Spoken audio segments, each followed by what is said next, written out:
hope you're having a great day, or in my case, a great night. And today I am welcomed by, or with, Nina, or not Nina. Can I get my intro right? Can I get my intro right? I'm so excited, guys. You guys have to understand I'm so excited. Alright, anyways, I have Nim here! Nim's here! The reaction duo is back! And I'm super excited. We're gonna be watching more Creepcast. Man, this has been an axed for thing, you know, like forever. It's been a while, but it's okay because we're gonna react to stuff and it's gonna be great. It's gonna be fantastic. It's actually kind of funny because before this we called like an hour, maybe 2 hours before stream, and we were watching Cinderella Grey, and it's been so great so far. So yeah, I'm super excited. We have shared chat today, so you're seeing both Nim's and my chat, so yeah. Today we are reacting to the scariest Japanese creepypastas, obviously, by Creepcast. This video is about 1 hour and 31 minutes. You know, we do like to pause sometimes, so not sure if we'll even get through all of this. We probably will.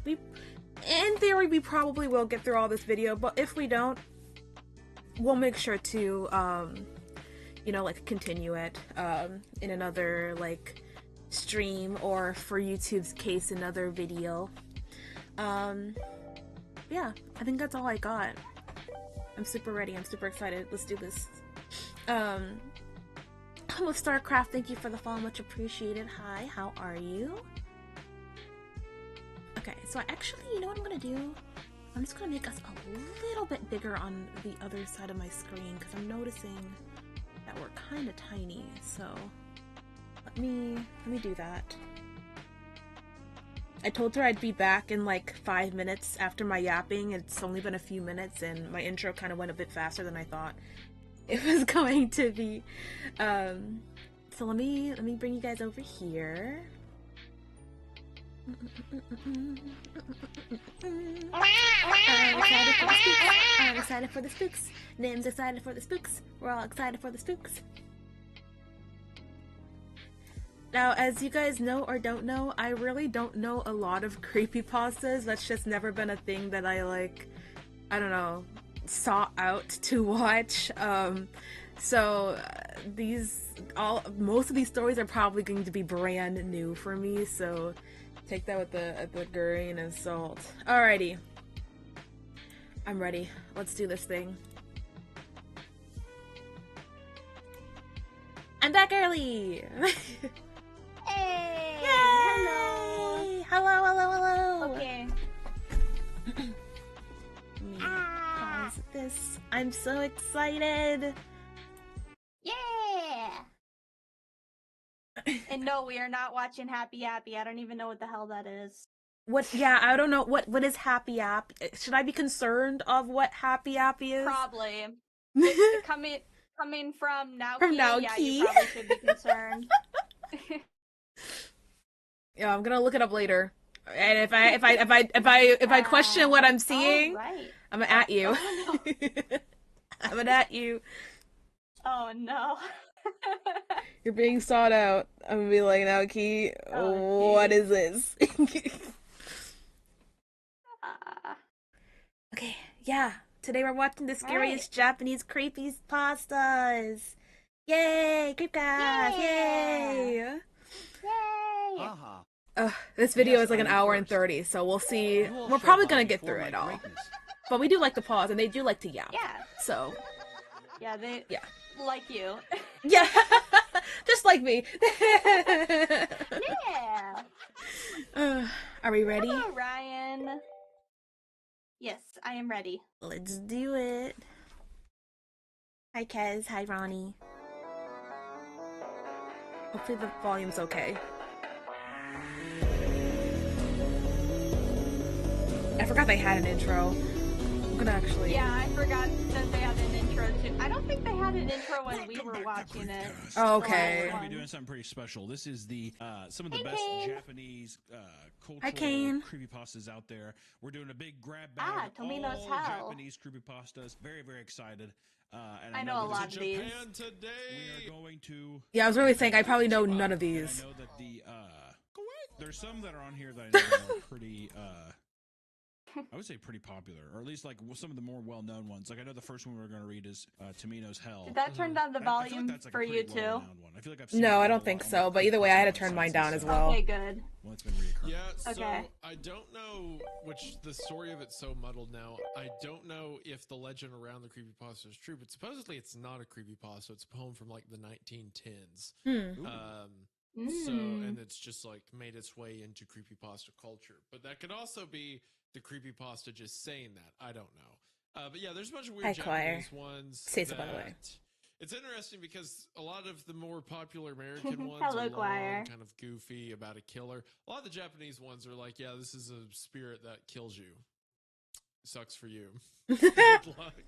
I really don't know if there's anybody better at which may be a controversial. I know a take lot on of that. really I don't interesting know if there's ones. anybody better at like folklore or folk horror, urban legends. Oh my god, that's Happy Japanese Happy. storytelling. Get rid of that. Wait, that's Happy Happy? At least it's The always my apple, favorite. Nya? Yeah. Anytime Yes. you read about like a Japanese cryptid or like a Japanese story of a town or something, it's like, yeah, well, the devil lives here and it's going to kill everyone you've ever met. Get ready. I love Like, how, they don't pull any punches. I Wow. love how superstitious the culture is in general. Like it really adds like that kind of belief system. I think really translates really well into all of the writing and art that they do. So I'm very excited. I mean, even this first one here that we're reading called Tomino's Hell, it's literally about a Japanese poem that like you are not supposed to read out loud. It's like and like Wow. that within itself. I'm Ooh, sure spooky. because they're like, what? Yeah. Oh, yeah, yeah, Like very again. superstitious. I'm like, I'm not gonna do that. As with most of these stories, me when I was 12, yes. Yeah. It's like, huh? What? But how fun is that? And I love that. I feel like Choir says it's his old, favorite too, thing to fall asleep right? to. A lot of these are. We're doing a big grab back yeah, today. I mean, yeah. a lot of these, like the read time is very short, but you know, I think with the kind of obvious detours we normally take, it'll be fine. But the yeah, a lot of these, it's just like that classic old creepypasta. Very short, very. I'm gonna turn punchy, off our notifications format, for this. which I do think chat. lends to these very quick folk tale, urban legend vibes that that the Japanese stories tend to take. So I'm pretty excited. Yeah, I'm excited as well. And you have some, background with Japanese horror because you murdered a Japanese woman. Excuse me? What? What the? What the? What? Right.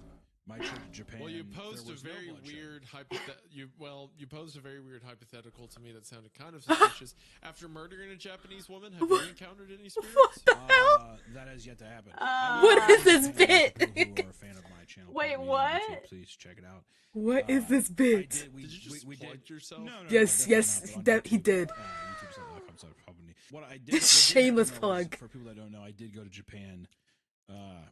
Almost 2 years ago now. Good Lord, time flies. Thanks for getting your daily point, Reaper.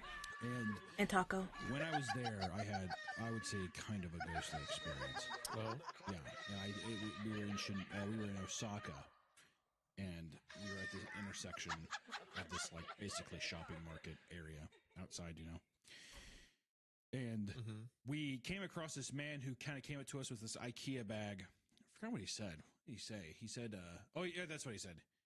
He said, "I sorry." That's what he said. He came up to us. Big crowded area. We were all just standing in like a circle, just chatting.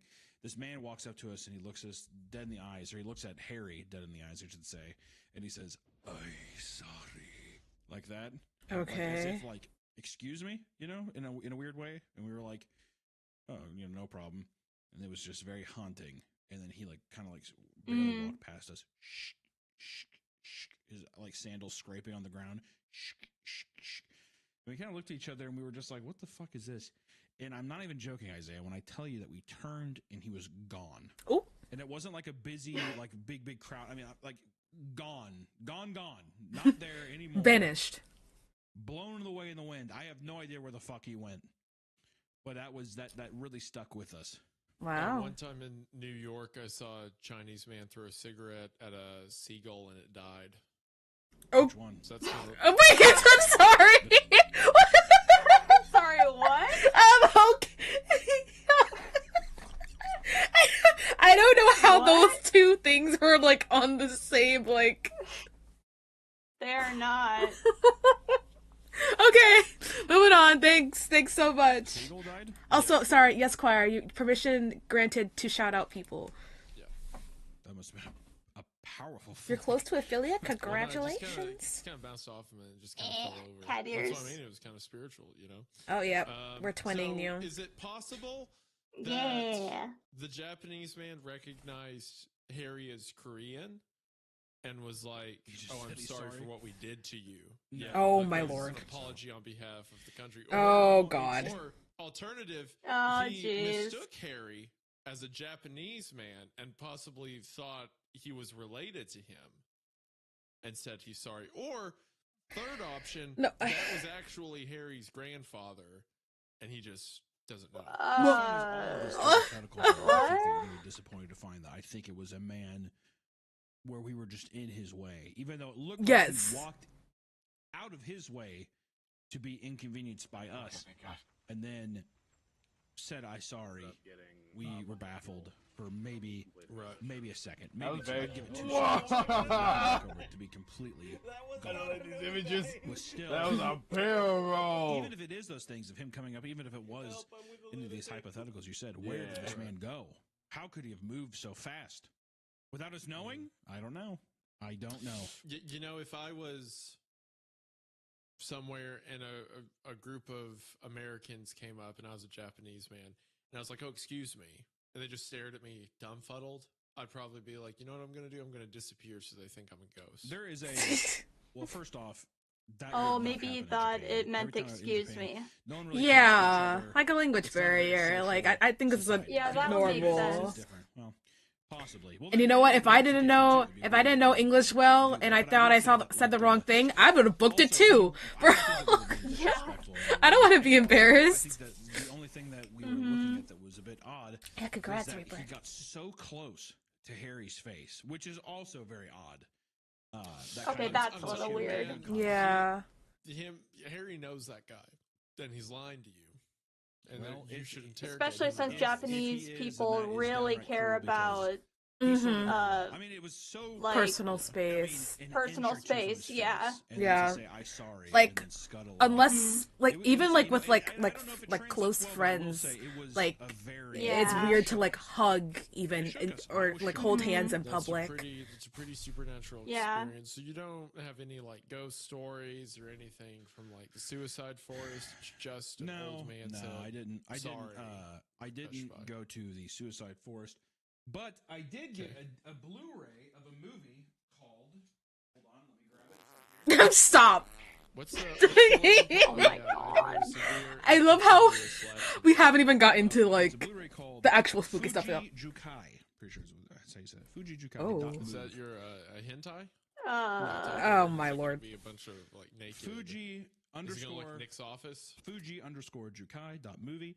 It is about a girl who tells other girls in her school that she wants to kill herself, and these other girls in her school are like, "We want to watch." Oh, It's a whoa. cool concept. Oh. The movie itself is Cool concept. all recorded on an iPhone, I believe. And it's like at the very beginning of the movie, they find the iPhone in the at the base of the woods. Suicide Forest. Yeah. Oh, A wow. lot of interesting ideas. It's Oh, definitely boy. not like a super great movie, but you Uh, know, if you like found footage horror movie, you might dig it. I don't Huh. know. But I Are we wouldn't- I gonna wouldn't get say to it's the anything scary stories? spectacular. Right. It's a really cool concept. There's a lot of Um, fun things that they just, I don't know. doesn't make I it really remember right. why I stopped watching that. I thought it'd be a fun I- shout-out for this episode. yeah, so I way too want to much. skip. That's a lot better. I'm than- gonna Yeah. skip. You know, Sorry, 10 minutes, guys. I'm sorry, and you're like, "Was that a ghost?" All right. Said Patreon. That's all right. I said Patreon, then I said show. Well, I don't. I would Are hate we to there comment on yet? that. I don't. I don't know I'm if not gonna it's- comment on that. I bet you would at this time, but there'll be a lot of comments made about Hmm. later.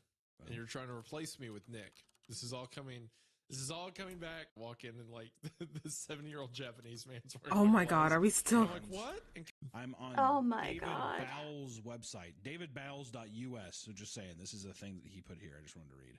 Apparently, the story of a young boy's damnation for unnamed Okay, acts. I think we're Tamino's Hell getting was there. published, I discovered, in a 1919 collection of poetry by Saijo Yaso. Is that how you say that? I think so. Titled Seiken, or translated to Gold Dust. The poet was a university professor and lived in France for a time, studying at the Sorbonne. His work is heavily influenced by French poets, especially symbolists like Arthur Rimbaud, Stephanie Mallarmé, and Paul Verlaine, with whom he became friends with. Though Saijo's later That's work not was funny, I'm sorry. ostensibly for children, it was filled with strange symbols and wordplay that could be quite unsettling. So, just thought that was kind of interesting. So, now you're saying, though, from what we were saying earlier, you think that that might not be true, or you do think it is? I don't know. Okay.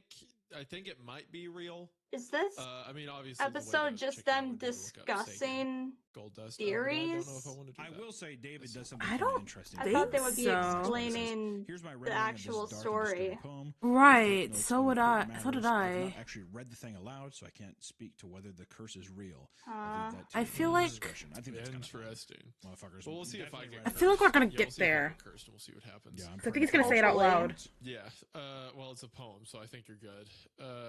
So I'll also read the foreword. Okay, here we on go. the Yeah. Creepypasta Wiki, because in every Oh, version finally. that was circulated around I know. online, it had this intro. Okay. Tamino's Hell was written by Seijo Yasu. Or maybe not. His 27th collection of poems, Seiken, or Gold Dust in English, in 1919. There's a Japanese legend surrounding it which states it should only be read with the mind and never out loud.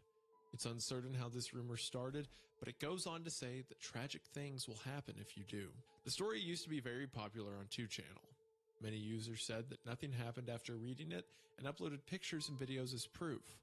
But there were also posts where the user did not come back to post any results. Huh. And then it says, if you were to read this out loud, it'd be better to do so in Japanese, which I'm not going to attempt. You're welcome. An alternative, Thank you. more accurate translation by David Bowles can be found here, which is the one Hunter has pulled up.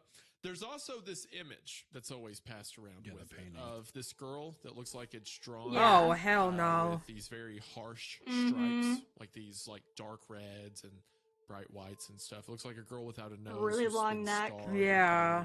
covered. And at the bottom of the page on the Creepypasta Wiki, it says the image associated with this story is a cropped version of a painting by Yuko Tatsushima entitled "I Can No Longer Be a Bride."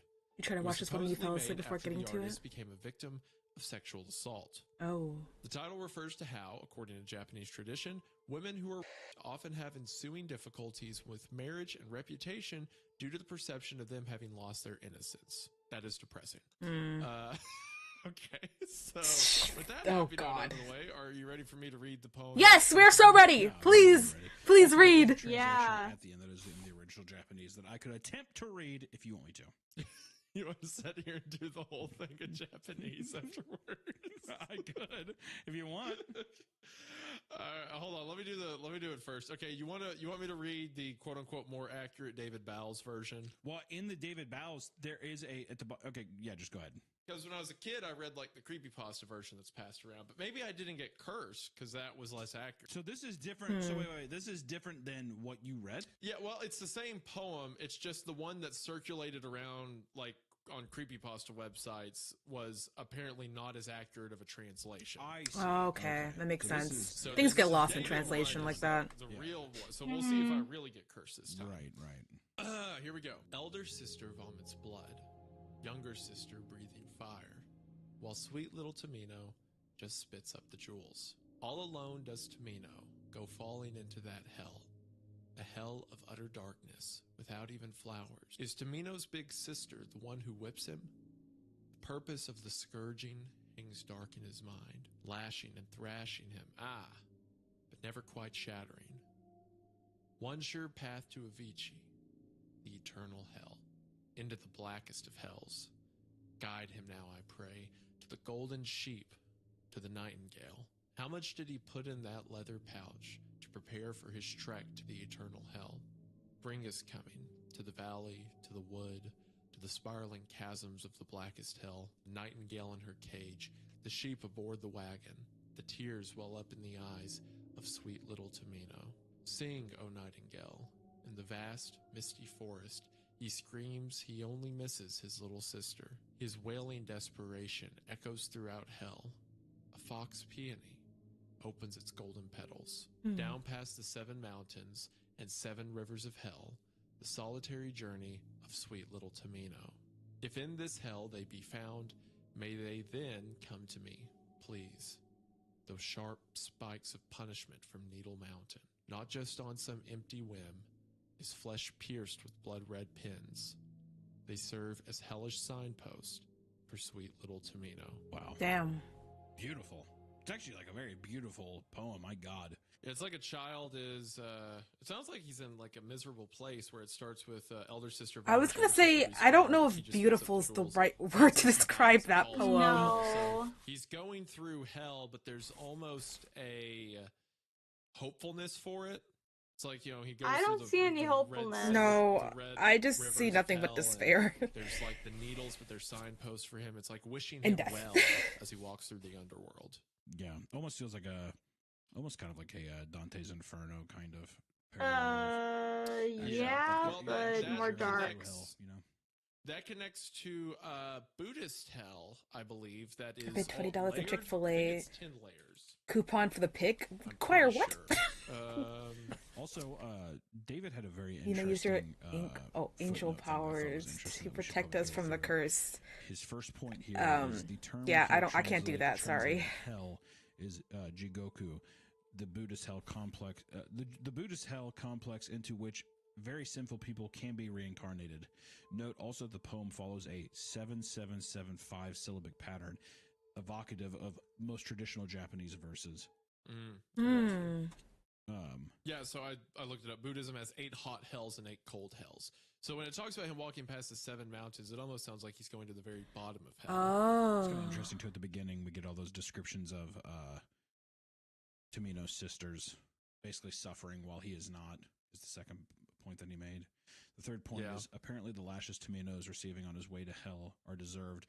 Although another possible reading of the Japanese might be the purpose of the scourging worries him, suggesting possibly that he doesn't know why he's being punished. To me, it seems he knows. It's kind of interesting. Like And Tamino the is translation just like of a him knowing is bystander. also just Yeah. a person living with that like guilt or sin or something is very pretty fucking horrifying. And she I probably like this, represents This part innocence. where it says the poem reveals that Tamino is headed to I can see Mujin that. Jigoku, the Japanese translation of the Sanskrit Avicii. Avicii is the lowest of hells in Buddhism, one whose torment lasts so long, eons and eons, that souls seem to be trapped there for eternity. There are 5 horrible sins you can commit to end up in this place: creating a schism within the community of Buddhist monks and nuns, shedding the blood of a Buddha, killing an enlightened person, or intentionally murdering one's father or one's mother. Oh. Wow. That's actually what I So was when it's thinking. talking Can you about pause Tamino it? going Yeah, to yeah.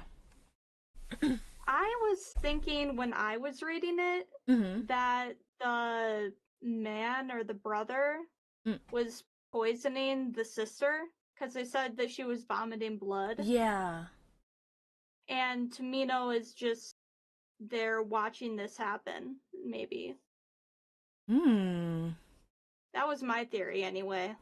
Yeah, I mean, I wouldn't be surprised. Yeah, because something must have happened for her to be spitting out blood like that. I don't know if it was like her being sick or like just genuinely like getting poisoned. It's implied.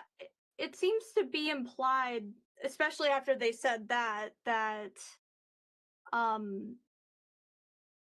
Okay, so he's going to hell, and in that part of hell, it's because of killing one's family, I guess, or a family member, which is why I interpreted it like that.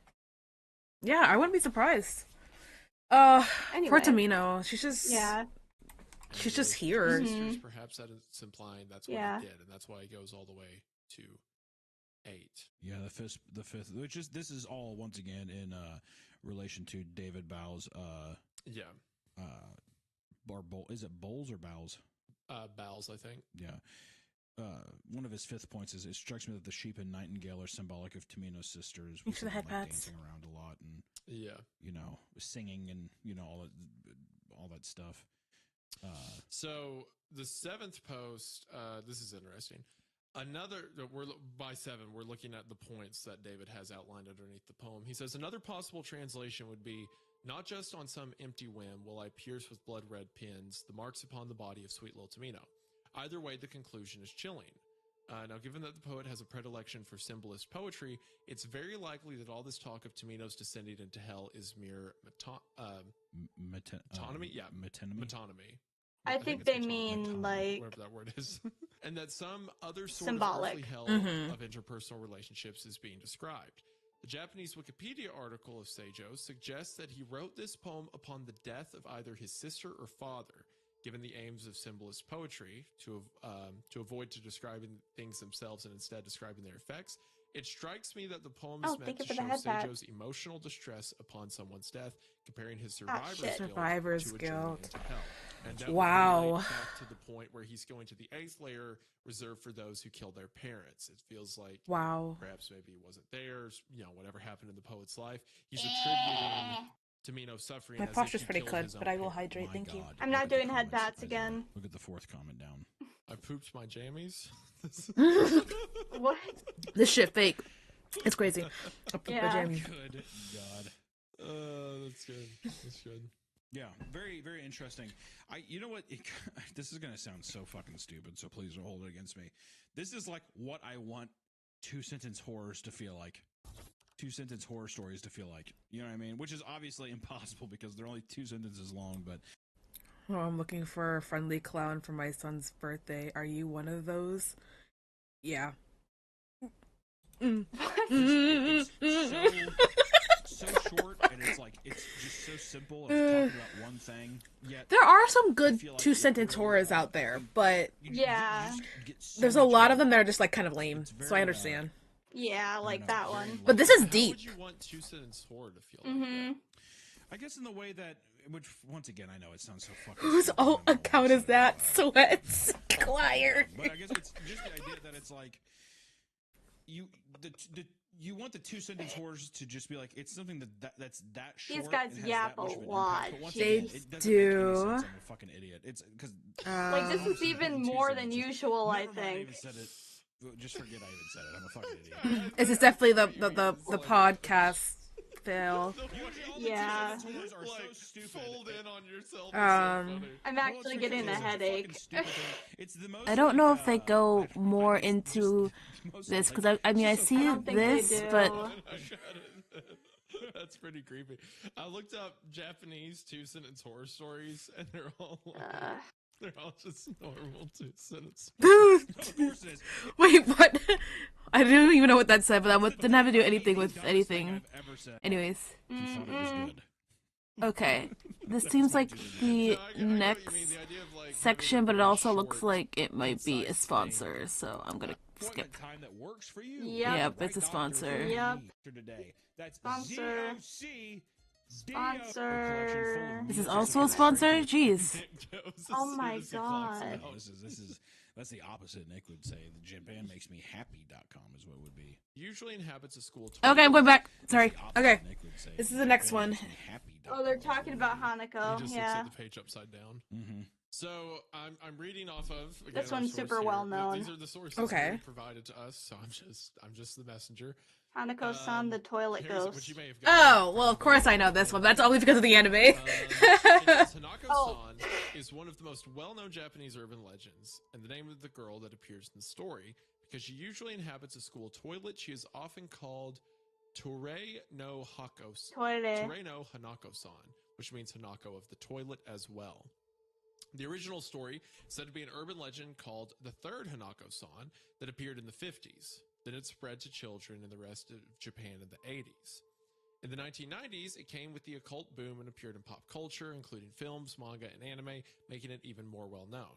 Since then, her popularity has continued to be passed on to future generations. That's all according to this website. Don't know how true that is, but now... All I know is that she's known to have, like, short black hair and a red dress. And stayed in school until late afternoon. When she returned to her classroom, the sun had almost set. She was the only one in the classroom. Achan wanted to hurry home, but suddenly wanted to go to the toilet. Toilet. Oh no. Stop. Stop. No, Hanako, I don't need toilet paper. There was a reason why she hesitated to go to the toilet. It was because there was a rumor going around at school that a ghost called Hanako-san with bobbed hair and a red skirt appeared there you in the go. toilet. She thought she wouldn't make it until she got home. With no other option, A-chan decided to go to the toilet. It was the nearest toilet to the classroom, on the 3rd floor. There were 3 private stalls. A-chan hurriedly entered one of them and breathed a sigh of relief. When she finished her business and washed her hands, she looked in the mirror and felt uncomfortable. Did someone come in? When she entered the toilet earlier, the doors of all the private stalls should have been open. Now, the door of the 3rd toilet at the far end was closed. There was no sign that anyone had entered. Could it be Chan from the next class? She thought about it. B-chan also attended a committee with A-chan.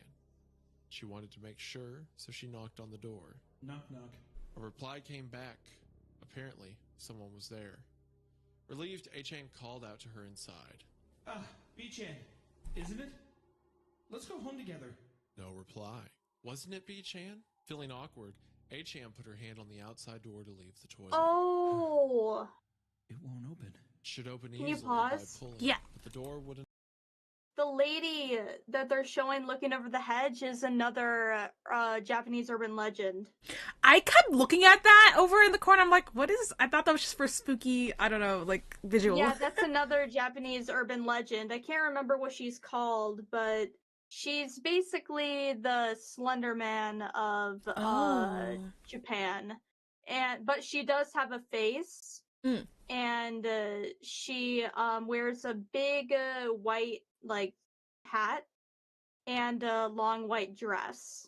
Oh. A lot of people, when I think about her, I always think of Lady Dimitrescu, or however you pronounce her name. Because she's super tall and she has the white hat and the white dress. Hopefully they talk about that one then, because I don't think they do. Well, they didn't. I don't know. Oh. I don't know. I didn't watch this one. Well, if they don't, I'll search it up. Even if she pushed Yeah. her cold. The sudden change reminded her of the rumor about Hanako-san in the toilet. Don't tell me it's Hanako-san in that stall. With a bit of hope like that, she asked fearfully. Is that Hanako-san in there? Then... Dun, dun, dun, dun, dun, dun, dun. The door was banged on from the inside with a tremendous Oh, hell no. force. A-chan, terrified and panicking, Yeah. tried to get out of the toilet while screaming, but the door didn't budge. Please let me out! A-chan broke down crying in front of the door. Then the banging on the door suddenly stopped at the door of the private stall, which had been locked, opened, and inside, a girl with bobbed hair and a red skirt was floating. Hey. I love that. Yeah, that seems like a classic,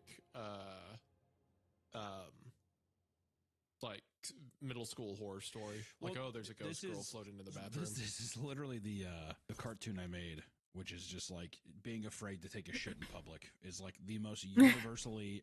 I mean, like it's every culture. No one wants to take a shit in public. It's like the haunting idea that someone is listening to you do this like thing that you're like fucking embarrassed by. No one wants to hear your pooping, your farting. Yeah, sounds, that's anything fair. like that. This idea of this Oh, bathroom her name is etiquette or this, like, bathroom invasion Hachishaksama, is or the it's- 8 I foot love this tall idea too, that it's woman. from this. Oh, damn, is it 8 as early as foot. the 50s is when this Holy. was written. Yeah. Or Even that's when the legends started to make the rounds. yeah. I bet you even the fucking Romans that had the aqueducts were just like, hey, hold on, don't come in. That kind of thing. I mean, it's Yeah. forever. You know, I mean, it's so universal. But no, I mean that kind of just fun urban legend though is really, really fun. There's this great anime I saw at Alamo Draft House that it flowed like this. It wasn't like a toilet spirit, but it's just this idea of like, did you hear that there's a ghost here? And then somebody is like, oh, that sucks. And they immediately go there and are immediately haunted by said ghost. It's like there's really no build-up or payoff. It's just kind of like, here I am. Like in this story, it's here I am, I'm washing my hands or I'm taking a shit, whatever. And all of a sudden it's like, oh God, I hope it's not that ghost. Are you that ghost? And it's like, yep. That's me. But in this, like, The urban in this, like, legend, style or, from like, what it I just remember, works. I don't know. Like, the one is that I was referring to, if I you can't knock remember on the actual title. door, Uh-huh. it's like Bloody Mary, basically. Oh, So basically, there's no purpose behind it. Because you're not going to get anything from it. It's just something that people do to scare each other. It's like a 3 knock thing, or just in general to knock? I don't remember how many knocks, but basically it's like, I don't remember what the saying is, but it's something like that. I'm sorry I'm skipping through a lot. I'm trying to see if there's like any like notes or something, like, but this one's pretty straightforward, so I don't know if there is one. Kawa Yagami gradually declined after World War II, but remained afterwards. The theory is also supported by several similarities. Okay, wait, hold on. I kind of want to go back. And it says if Hanako-san appears, there's in some stories there's ways to ward her off. You can show her a test paper with a perfect 100. When asked to play with her, you say no. Say sorry over and over again, or show her milk and yellow food, which is said to be something she doesn't like. I like little details like that. What? Milk or yellow food. It's really weird but cool. It says, strange as it may sound, the belief in a toilet deity was popular in Japan from the Edo period to the early Showa period. Wow. This deity was called Kawa Yagami, and it was worshipped by offering a red and white female doll and beautiful floral decorations in the toilet. The worship of Kawa Yagami gradually declined after World War II, but remained afterwards. The theory is also supported by several similarities, such as the fact that Hanako-san is dressed in red or white, and her name is Hanako, which consists of 2 Japanese letters meaning flower and child. Wow. That's fun. That's pretty cool. The idea is like that's pretty cool. Yeah, I'll say that. A god that has no longer been worshipped, that people have forgotten about, so it appears on its own now. Interesting. I hate to always be this kind of person too, but there's just so many things. It just made me think of all these different kinds of. It's just I love the. I guess I love how once again this is probably true with every culture or whatever, but the way that they pass down the storytelling is just really fun. Like it just even made me think of the there's this game I have on my PC. Thanks. World of Horror. Oh, I played that. Like a point and click. Oh, you have? I played that. Horror game. Yeah. Very, very good. Very like reminiscent. People kept calling it looked a lot like Junji Ito or like mangaka type style. But I always wanted to get it on my wife's Switch, which does make me sound like a cuck. Wait, it's on the Switch? It would be a sweet release to get on that. I'm guessing you played it off of Steam. Her boyfriend really likes it too, so it'd be nice. But the but it does make me think. I just love the way that like these things. It's so funny from the Edo He's just still giggling all the way up now. It just still like finds new ways. Hey, back, thanks for getting your daily point. Much appreciated. Thing that's always passed down, and it like always remains relevant. It's just really fun. Yeah, I agree. It's fun too how like so much of, and I think part of it is like obviously as Americans we have like culture and stories taken from Europe, and like I mean we're a melting pot of a lot of it's just a melting pot of cultures that are there's so many different stories that have been brought in from different regions of the world, and like obviously there's a lot of Christian influence, there's a lot of stories related to like demons and stuff like that, but Japan has existed for so long, like continuously, that their stories like build off each other and change and adapt, so everything feels suited. I know. I'm always so jealous. Their stories have so much context to it. Yeah, I'm always so jealous of other cultures that have such a long lineage of history and stuff. It just must be. It's just such a different world. You know what I mean? It's just fucking. Yeah. It's insane. It's like I think that's what makes everything so fantastical. It's just that we get. I feel like we just get the scraps of those kinds of bits and cultures of things passed down. You know what I mean? Yeah. It's because. It's because North America is, or because the United States is so new, it doesn't really have its own culture. Not much anyway. She's also known as the 8 feet tall lady. Oh, hey, there we go. Oh, yay! Hey, they are mentioning it. Okay. I like this reoccurring thing in Japanese storytelling Perfect. as well, or at least Japanese horror storytelling, where it's like a simple figure and all they do is like walk. Or they exist in like in this in a lot of cases. She can also imitate voices, if I remember correctly. Oh, spooky. Or of some kind. And it's just like slightly unnatural enough to where it becomes like a creepy urban legend or something. Like the woman who walks alone or something. You know? It's just like it could literally just be one lady, and someone's just like, that lady's scary. Let's make a story. Hello, I was Jack. Oh my god, my voice broke. Hi. Did I just see that? What did I just see? I don't know what I just saw. That's really fun. See that real quick, yeah. Just to, I think that's pretty fun. That's pretty fun. That's pretty. Oh my god.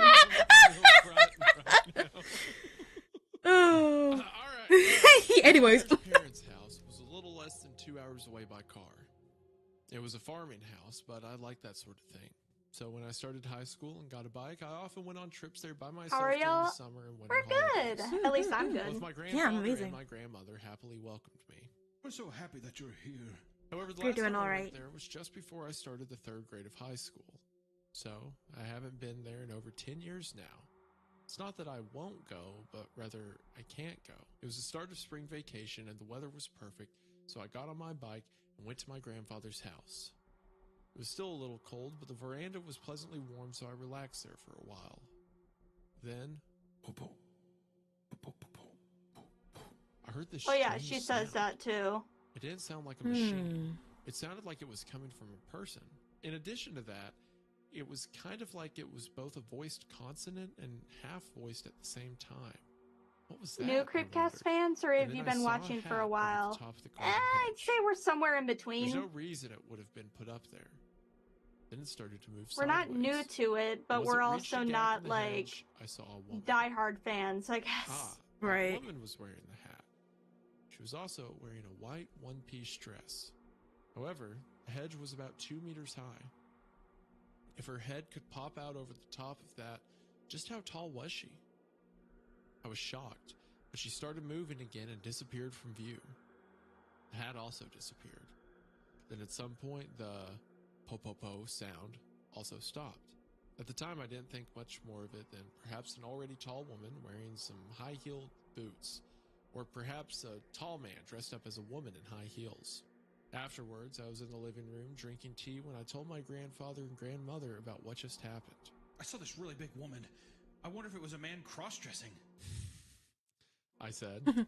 Baraska, don't mention Baraska, please. Oh man, we're never recovering from Rosca.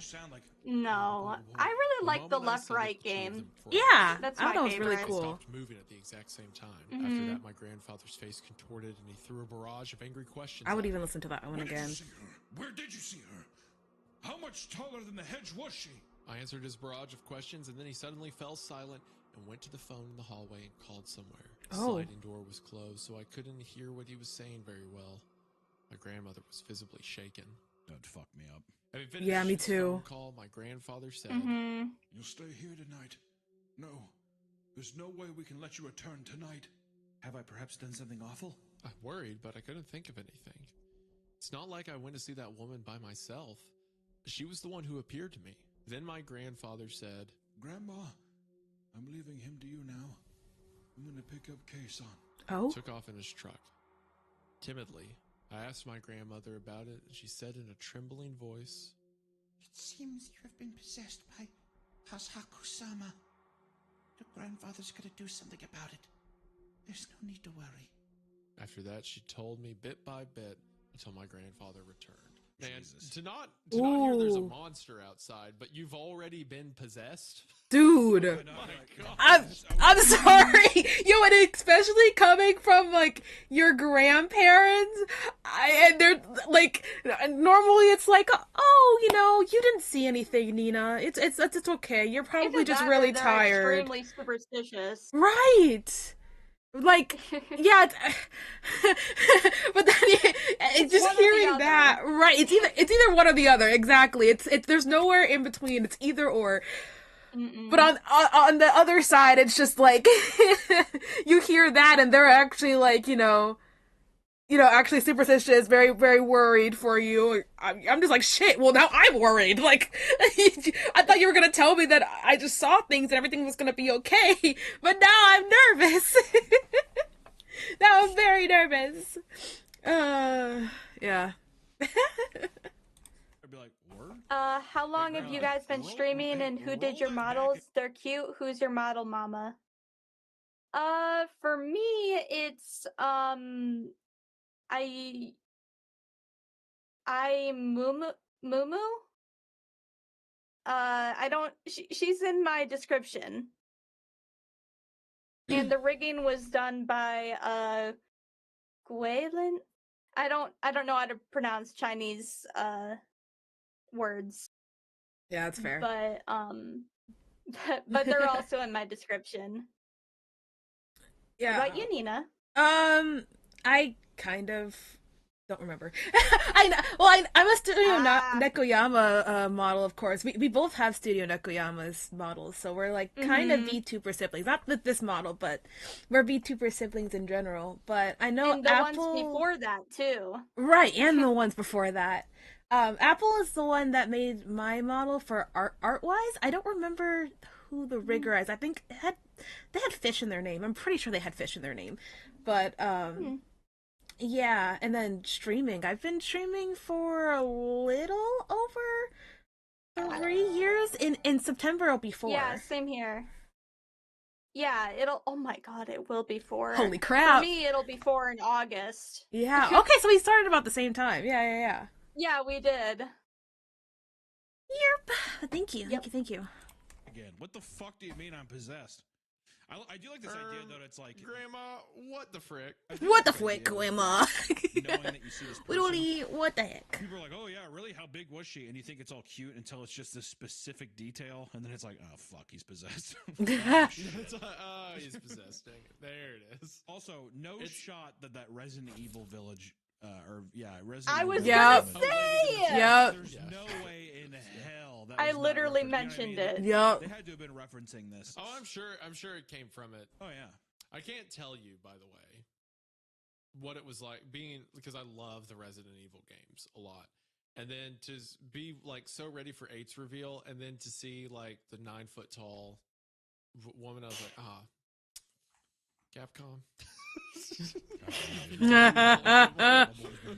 Yeah, everyone was obsessed with her. I just appreciate the He was art. so ready. That's all it is. That's all it is. Yeah. I want to take a moment to No! No free another promo! sponsor? Not in my Another one? stream. Nuh-uh. Oh my god. for sponsoring I mean, the good show. for you guys I'm for being literally sponsored getting a and headache. everything. Back to the episode. But, In like, this we're not getting any area, money. there was a soldier called Shakusama. Shakusama took on the appearance of a tall woman. Just like her name suggested, she was about 8 feet. Gotta get that bread. Shaku tall, Share the bread with and had us. a strange, manly laugh that went. Oh, Depending on man. the person, she might appear as a young woman in a morning dress, an old lady in a formal kimono, or even a middle-aged woman in farm clothes. While her appearance was always different, the things she always had in common were her incredible height, the fact she always wore something on her head, her strange laugh. In the past, there were rumors of her Aw, being thank a you, possessed Eyeless Jack. traveler, but nobody knew for sure. She was sealed in this area. Now it's a part of O City, but in the past it was part of a larger section of X Village. Bye-bye. She's O statues, so she's unable to leave. Bye-bye. When you are possessed by Hoshaku-sama, you are killed within a few days. Oh, shoot. The last time Hoshaku-sama hurt someone was 15 years ago. Hmm. It kind of reminds me of I like that one. That was a what's good one. Japanese movie about Mhm. They didn't go on incantation? too No, many that's the detours. Vampires one. Yeah. What's the one with the the dad who's a cop? Wailing. Yes, the wailing. Wailing. Yeah, where it's like his kid's possessed and he doesn't know what to do about it, so he's going out to try to find help. Right. And a part of the horror of it is like how helpless they are Mm. against all of this that's happening. Yeah, I love those kind of movies, though, man. That act of faith kind of movie, love that shit. Yeah, yeah. Except at the end of that one, I mean, spoilers, but at the end of that one, it's kind of like, well, you tried. Yeah, but no, he broke The the womp, and he not the had womp faith womp. that the woman was telling the truth, so he like Oh ruined my the- god. Okay, they're gonna get back to Seal talking left, about right, things ruined the soon. seal and broke it, I yeah. saw the. I heard this after Hopefully. the Yeah. fact, But the I'm reason she literally was sealed getting a in by the headache Jizo from them. statues Oh, was no. because Shaku-sama could only We're leave halfway the through. village by certain paths. Nobody Oh knows why. god. And so they enshrined the Jizo statues on those particular Womp womp. paths. They were to prevent her leaving, but apparently they were placed in 4 locations on the boundaries of the east and west and the north and south. As to why they would even try to keep Ushaku-sama trapped here, apparently there was an arrangement with the nearby villages where they got, for example, priority to water rights and such. Shaku-sama only appeared to bother people once every 10 or so years, so the people who lived there in the past found it to be an advantageous deal. Even hearing all that, there was no way it could be real, I thought. Of course not. Before long, my grandfather returned with an old woman in tow. Well, haven't you gotten yourself into a fine mess? Here, take this. The old lady said and handed me a talisman. Then she went upstairs with my grandfather to do something. My grandmother stayed behind with me. Even when I went to the toilet, she went with me and wouldn't let me close the door the whole way. For the first time since being there, I started to think, maybe this really is dangerous. A short while later, they called me up to the second floor and put me in a room. The windows were entirely covered over with newspaper and talismans, and there were piles of salts in all Bro, four. I'd be freaking the freak out. There was a small wooden box, Yeah. not something you'd really call an altar or anything, and on top of it was a small statue of Buddha. Then, I don't know where they came from, but there were 2 bedpans prepared as well.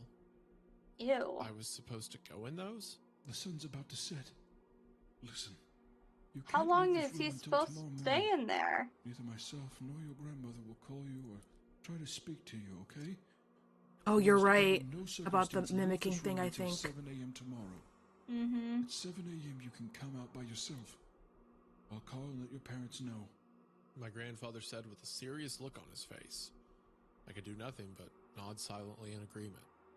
Make sure you do exactly as was just said. Keep your talisman close as well. If anything happens, go and pray before the Buddha. Kason said. Oh gosh. They said it was okay to watch TV, so I turned it on. But even as I watched it, my mind wandered and I couldn't focus. Being locked in the room, I didn't feel like eating the onigiri or snacks my grandmother made for me, so I just got in the futon and lay there, trembling. At some point, I fell asleep. When I woke up, I don't remember what it was, but some late-night TV program was on. When I looked at my watch, it was past 1 a.m. At this time, I didn't have a cell phone. Oh, what an awful time to wake up, I thought. When I heard something tapping at the window glass. Nah, we don't look. Nah, It wasn't like ignore a that small shit. rock hitting it.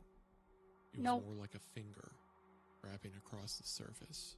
And he's on the second floor. I couldn't decide. Yeah, whether the oh wind no, could yeah, sound you're like right. that, or if it really was Oh, a person man. tapping at the window. So I tried to believe with all my might that it really was just the wind. Then I heard my grandfather's voice. Hey, are you okay?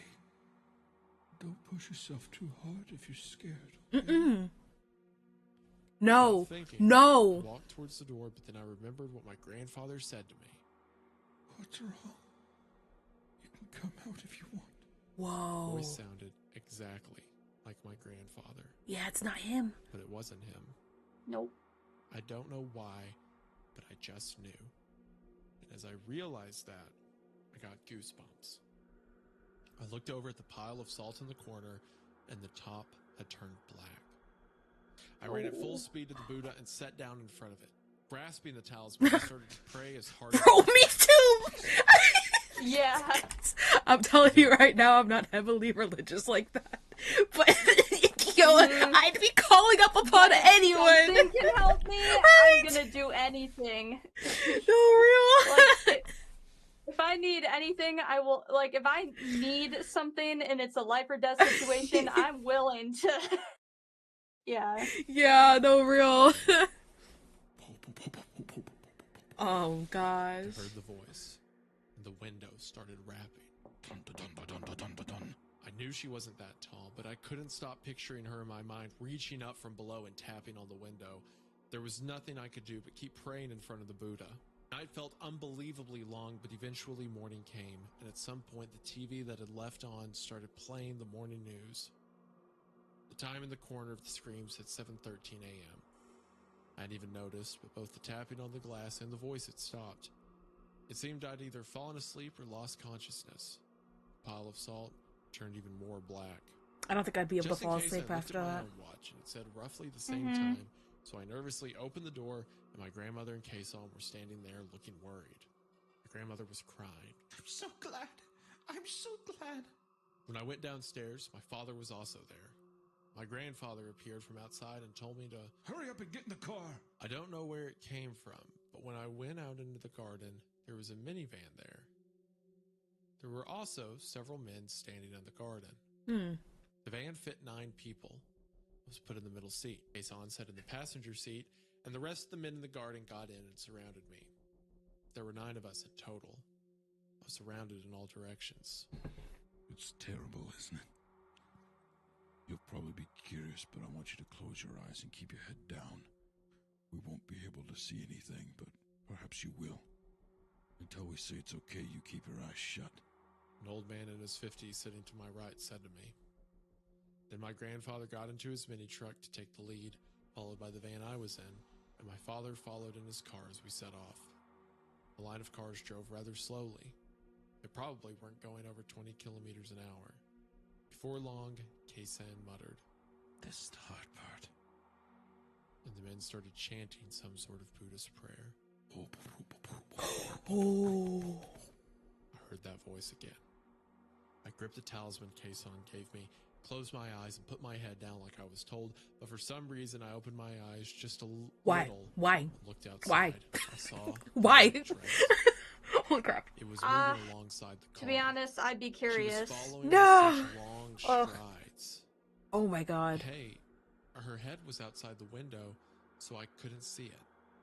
But she started bobbing her head down like she was trying to see inside the car. Wow. Oh, fuck that. Yeah, no, for real. Mm-hmm. This is so good. This one's Imagine that. really You see good. the dress, Yeah. and then you start to see a huge chin, Like a giant neck, peer too, down the right? top. Of Yeah, the window. like an ostrich, like above when it, they trying to look. like It bob their reminds head me down. of, what's that Ito one? The model, Yeah. the supermodel or whatever. Oh, yeah. The really terrifying girl. I know who that comes through the story. Pictures and she's like a Oh. monster or whatever. She Yeah. has this monstrous proportions. There's also a sexy one where like a guy in the fog is like walking the alleyways. To Oh, to me, Right not there, that one too, Tamino. but I- Tomoe. Oh, I don't think I know that one. Oh. Unconsciously, I let out a Tomoe. sound. Don't look. The man next to me raised his voice. In a panic, I squeezed my eyes shut and gripped the talisman even tighter. Kotsu, Kotsu, Kotsu. A tapping sound on the window began. Ooh, it's got chills. The people in the car around me also Mhm. gasped in fear.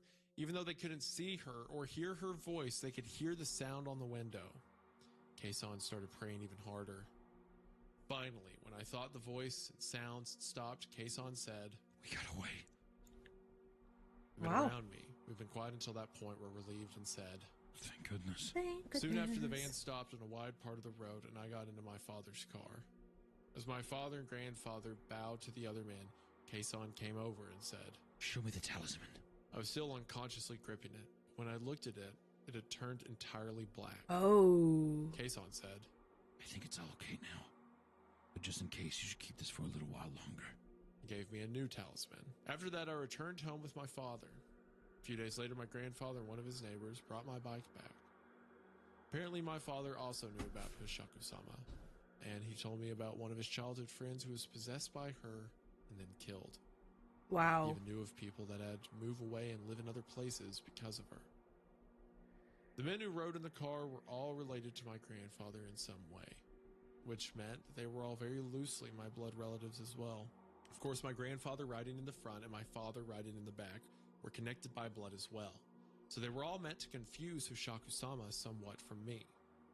My father's brothers, my uncles, were unable to come over in a single night, so they gathered whatever blood relatives they could, no matter how loosely related we were. But of course, it was still impossible to get so many men together so quickly, and thinking it much safer to leave during the day than at night, I was imprisoned in that room for the night. The worst case scenario, apparently, both my grandfather and father were prepared to sacrifice themselves for me, as we escaped as well. Damn. Wow. As I explained above, I make sure not to go back there anymore. Yeah, After I no returned kidding. Yeah, home, I right. spoke to my grandfather on the phone and asked him if he spoke to me on that night, but he said that he didn't. Yeah, of course. So it really was. It got chills down my spine thinking about it again. Hishaku-sama targeted youths yet to come of age, and children often saw her as well. Mm-mm. When youths and children are feeling extremely anxious and they hear the voice of someone from their family, I think they quickly let their guard down. 10 years passed, and just as I was about to forget those events, something terrible happened. No. The Jizo statue's keeping Hashoka-sama in the village broke. It's the one on the road leading towards your house. Grandmother told me over Oh, the phone. no. My grandfather died 2 years earlier, and of course I wasn't able to go to his funeral. Even when my grandfather was no longer able to get out of bed, he said for me not to come. Wow. Even now, as I'm telling myself that it's just a superstition, I find myself getting more and more worried when I think about hearing that voice again. What a wonderful story. Wow. Story. Claps, big claps on that one. Yeah. That was truly good. That's awesome. Best one so far, in my opinion. She actually has a book called Yeah. Kawabana, True Japanese Scary Stories from Around the Internet, Volume 1. Just want to say, we'll link that in the we'll link that in the description as well. I am picking up mine right now because that was fucking sweet. She has several, it looks like. She has a collection of 3. Very cool. Oh, no, wait. Books 1 through 10. Oh, my gosh. She's got, Wow. she got a bunch of these jeez. things. Man. All right, I'm just gonna skip to the we'll next link one. that description. That was cool. Idea of somebody being Yeah. like, you cannot open this door till 7 a.m. And then it's like, also this idea too, this is before I had a smartphone. Holy fuck. What if my watch was off? I would be the next one. Yeah, we can move on to the next one. So the next one is, Please. how would you pronounce that? Kisaragi? Yeah, Kisaragi Station. Yeah, Kisaragi Station. This was the one that you were Short mentioning description before, of this right? one On Creepypasta Wiki, Yeah. it says, the following is a translated transcript of an actual thread posted on the Japanese message board 2 channel in 2004. 2004. This is ancient. Goddamn. The stated topic was, post about strange occurrences around you. The poster was anonymous at first before using the name Hasumi not long into the discussion. And Hasumi indicate post made by the thread creator. The hashtag 2channel indicates a post made by another 2chan user. They are not the same. They are not all the same person. Okay, so when we see the question mark, it's like a comment on 4chan, Yeah, right? yeah. Or not 4chan, Anonymous 2chan, stuff. anonymous. Yeah, so anonymous post, and then people replying, asking questions. So, do you want? You can be Hasumi, the person talking, and I can be. Yeah, The I'll poster be replies or- question mark Okay. in the Hasumi, and you'll be 2CH. So for everyone, when I'm voicing, it's not just the same person. It's just all the commenters replying to Hasumi. Yeah. This may be my imagination. Can I post it anyway? Go ahead. What's going on? I've been riding a certain train for a while, but something seems off. Hmm. I always take this train to work, but it hasn't stopped at any station for the past 20 minutes or so. It usually takes 5 minutes, 7 or 8 at worst. Oh, and there's 5 other passengers, but they're all sleeping. Did you take the express train by mistake? Is it a high-speed train? Well, it's possible I may have missed my stop. I'll wait a little longer. If anything else strange occurs, I might bring it up here. Try going to the car on the end to see the conductor, maybe? It'd be really bad if the driver had an epileptic fit or something. You should check on the conductor. Still no sign of stopping, so alright, I'll take a look. There were blinds or something covering the window, so couldn't see the conductor or the driver. The route is a private railway in Shizuoka. Knock on the window? I tried that, but nobody answered. Can you see out the window? Names of stations you're passing, etc.? We came out of a tunnel, so we're dropping speed slightly. There usually aren't any tunnels, though. It's a train from Shin Hamamatsu. Looks like we're finally stopping at a station. You weren't going to get off there, are you? We're stopped at Kisagari Station. I wonder if I should get off. I've never heard of this place before. Definitely check it out. No, stay on until the last stop. Oh, but it's probably already departing now. When did you get on the train? I've gotten off the train. The station's unmanned. I believe they got off the train at 11:40. I'm not. Okay, question. I know you already know what the story is, but even if you didn't know what the story was, whatever's about to happen, and you found yourself in this situation, would you have gotten off, or would you have stayed? I probably would have gotten off because I would feel unsafe on the train, so I would have screwed myself over. Yeah, I was gonna say the same thing. I think I probably would have gotten I off needed as well. information on Kisaragi Station. And Hasumi, I'm like, I don't know what this place is, but let's just get off. Well, that's really Yeah. strange. Yeah, I'm not getting any results for Kisaragi Station. Doesn't I'm even looking for a exist. schedule so I can get back, but I can't find one. The train is still stopped, so it'd probably be safest to get back on. Well, it left while I was riding that. Is there anyone nearby or any buildings? It's cold out. So now he's stranded there. Like I'll the look train's for a gone. taxi from the station. Thank you very much. Sounds good. Take care. Way past the last train at an unmanned station. Really questionable if you'll have any luck finding a taxi there. And so Hasumi became an inhabitant of the two-dimensional world. What? It doesn't matter what time period of the internet it is. There's going to be someone out there saying you're about to die. Any taxis anywhere? Call 110, which is a Japanese number for police. Okay. Call the taxi company. If there's a telephone booth nearby, look up the taxi company in the phone book. Call. I called home and asked to be picked up, but neither of my parents seem to know where Kisaragi Station is. They'll look for it on the map so they can come get me. But I'm getting a little scared now. What about the others? Are you the only one who got off the train? I checked online too, and the name Kisaragi Station isn't coming up. Am I wrong in assuming it's around Shin Hamamatsu? I'll check Yahoo. I looked for a public phone, but there's nothing. No one else got off. So I'm alone now. It's definitely called Kisaragi. This is good, man. I love this. Someone posted just an abandoned train station, or an unmanned train station. It's like the last stop before eternity. Sometimes they have phones outside the station. Looking into it. Apparently it's written with the kanji for devil, but it reads Kisaragi. Oh, hell no. Station. Yikes, bro. Ooh. So, well, bye forever. Bye. Deuces. Yeah. Because a game comes up if you Google it. Tell us the names of the stations before and after Kisaragi. What do you mean, a game? It doesn't say what the next and previous stations are. Walk back along the track. That's an awesome suggestion. Just start walking into the woods. If you Jeez. start running now, you might catch up to the train. Oh my lord. Oh my god. Bro. There must be houses around the station, right?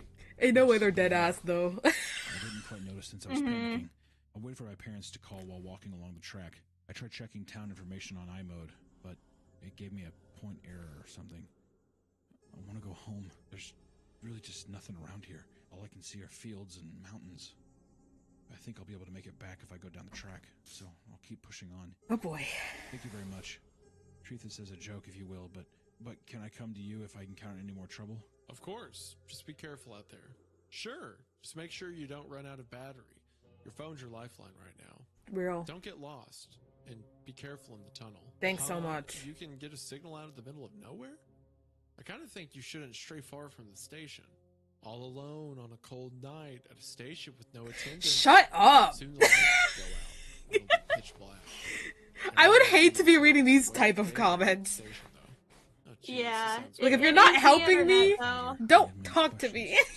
You're so right, it is the internet. I'm told to call 110, which I'm a little opposed to doing. I'll try asking them to help me now.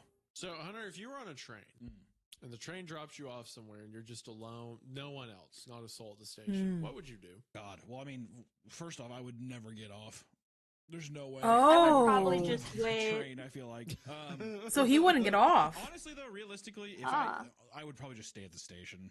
At least Yeah, wait till, same Yeah. here. At least wait till morning. I mean, I would just turn You're off my... good. Yeah, Dude, I don't that's what trust I'd do. myself. Well, yeah, like, I'm not wandering around a place I don't know. Like, I'd probably wander around, but I wouldn't wander far. Like, I'd make sure that the station was still in sight. yeah, I think, like, the most I'd go is, like, literally just right outside the station. Like, I'd poke my head outside the Yeah. station, but, like, I'm not specifically leaving the station. Like, I don't trust myself, and I don't trust wherever I am that I don't know. definitely wouldn't follow the tracks. Oh, hell no. Yeah, no. Yeah, no, I'm not following the no. tracks of it. Well, actually, I might. Just to see if there's anything ahead. But again, I would make sure that I can still see The the station. Kisaragi station. Yeah, that's fair. So I don't get lost or whatever. Yeah, it's fair, it's fair, it's fair. It's going to walk through the darkness of the woods? Yeah, Absolutely not. No. I'm not going to walk on the tracks or do whatever and, like, hope to... I'm just going to wait. Because then also... Did too, they you're even like, say I'm it was at in a train wooded station, just got area? off. Even if it takes a while, maybe there's another one. I'll just wait. I on don't that think one. so. I don't know. Yeah. It's Yeah. going to be something better. Yeah. They said that Oh, they wait, just gotta have he a said tunnel. that there were It's ladder mountains up and before you do fields. anything. That makes Waiting sense, all yeah. alone in the dead of night and in some ominous place? Yikes. Going Yikes. through a tunnel alone in the dead of night and on some ominous train line? Yikes. Yikes times two. I called 110 and tried my absolute best to explain the situation, but they thought it was all a joke and got angry at me. So I got scared and apologized. Now that would be me. Yeah. That'd be me. Mhm. You're like, I'm sorry, actually. No, I don't need anything. It's okay. I definitely would just be calling back being What? like, Hey, listen! This is real! So it said this was 2004, but he has a mobile phone? yeah, I think Blackberries were around by then. Yeah. In 04? Yeah. I think so. Yeah. Let me see. Yeah. Yeah, 99 is when Blackberries came out. Whoa, that's crazy. And you could like browse the internet with them. The BlackBerry post to smartphone. boards? The BlackBerry smartphone. The 5810 arrived in 2000. Like it's nothing crazy, but like basic stuff. Yeah.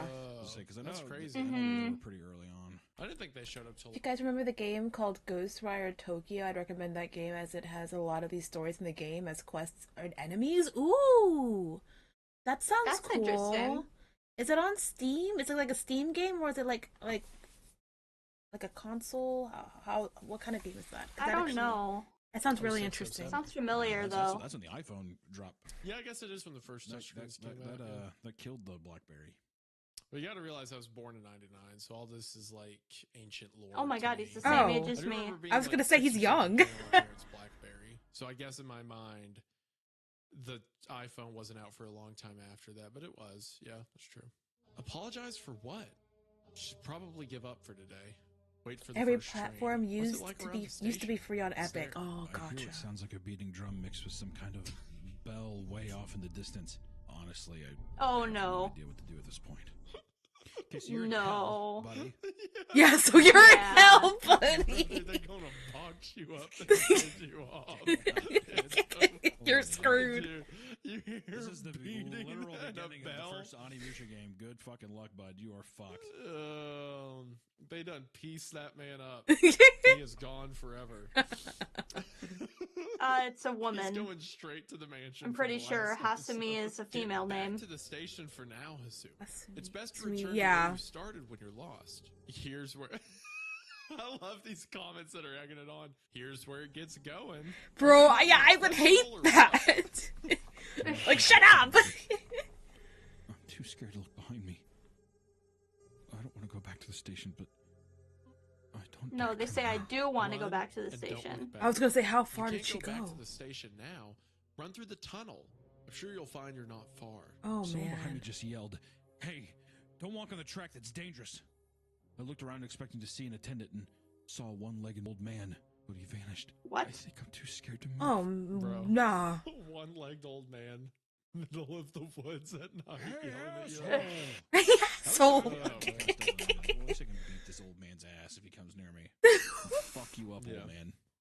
Call him Tic Tac. Boom. There's some. That's Call crazy. it Tic Tac. There's something so menacing about a lot of these Japanese stories. Like What they're was it? called A woman. porridge. Like you said, just someone standing there. But there's such, I don't know, there's such maliciousness associated with it so Yeah. often. It's like, yeah, it's just one-legged old man, but with the drums and everything, it's like, that might be the devil, dude. Right, Don't it's look me, back, bro. Run. Calm down and listen to Big Bro, okay? Check out where the drum's coming from. Why? Why? This dude's big dogging him. Calm down and listen to Big Bro, okay? Check out where the drum's coming from. No. There's bound to be somebody playing it. No. That's how drums work. No. Where the hell are you planning to take Hasumi? Why'd you know it was an old man if it just had a single leg? I think Hasumi meant an old man who lost one of his legs. Yeah, it wasn't Lol. just a leg. flipping. Lol. Must have been an old man who died and lost a leg after walking along the track. I can't walk or run any further. The drumming sounds like it's getting a little closer. Wait for dawn. It won't be scary in the daylight. I'm glad I stayed on the train. I'm still alive, but I fell and started bleeding, and I broke a heel. So I'm sitting still in the ground. I don't want to die now. It should be safe if you leave the tunnel. Once you get out of there, call for help immediately. I called home. Dad's calling the police, but the sound keeps getting closer. Oh, Well, to glad God, they that's not the sound got to of the contact train. someone. It might be too late. I finally managed to make it to the front of the But- tunnel. The name says Isanuki. The sound's still getting closer, so I'm gonna have to leave the tunnel. If I'm safe once I get out of the tunnel, I'll post again. Good luck. This is the end. Forget about trains and stations. Forget about going back. Forget about someone chasing you. Sound you're hearing is just something you imagined. Run out of the tunnel. If you stop, you'll only succumb to something which does not belong in this world. Oh. I left the tunnel. There's someone up ahead. It looks like all your advice was right after all. Thank you so much. My face is such a mess from tears. He might just mistake me for a monster. Wait, Hasumi, don't die on us. Stop, that can't be good.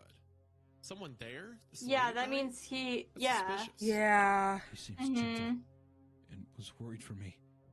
He called for a train to take me to the nearest station. Apparently there's some kind of business hotel there. I'm truly, truly thankful to all of you. Asumi, please answer me this one thing. Can you ask that man what that place is? Yeah. Is he really gentle? I'd be asking questions Sounds too. Scary from what you said. That guy's no good. Why is he by the track at this hour? He must have been a corpse or something.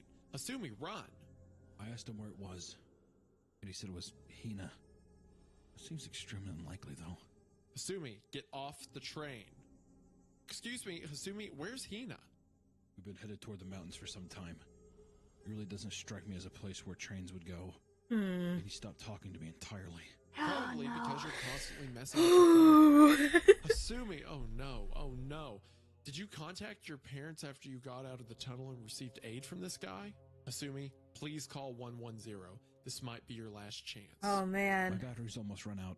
No! Things are getting strange.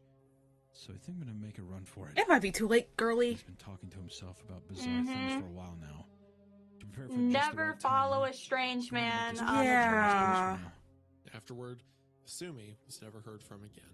I love that shit, Oh, dude. wow. That's fun.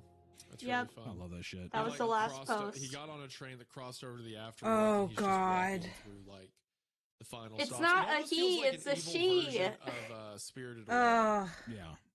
I love this idea. That's of, you scary. get transported into a spirit world. It's a little spooky. You're kind of just like, wait, what the fuck? Yeah.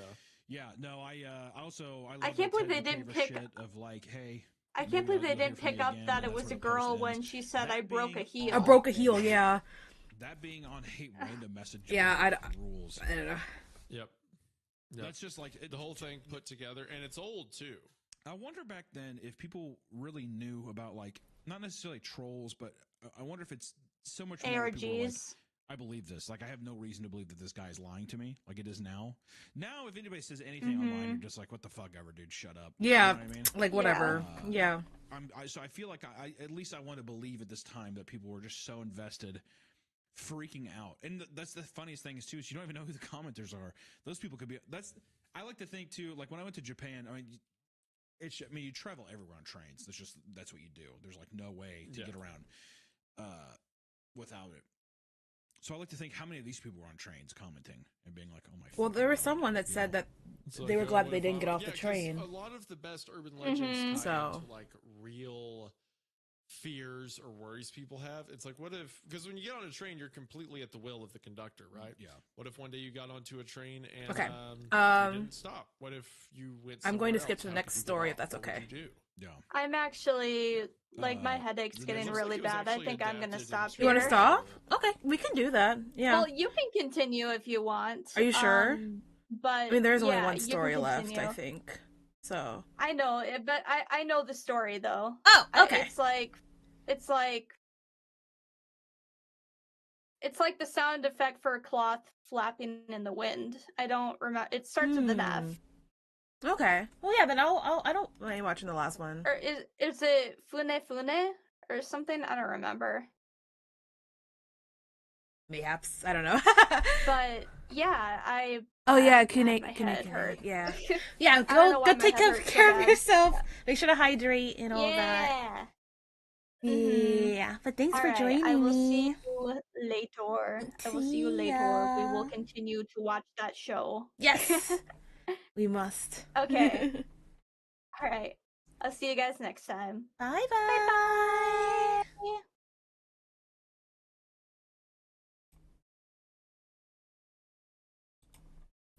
Okay.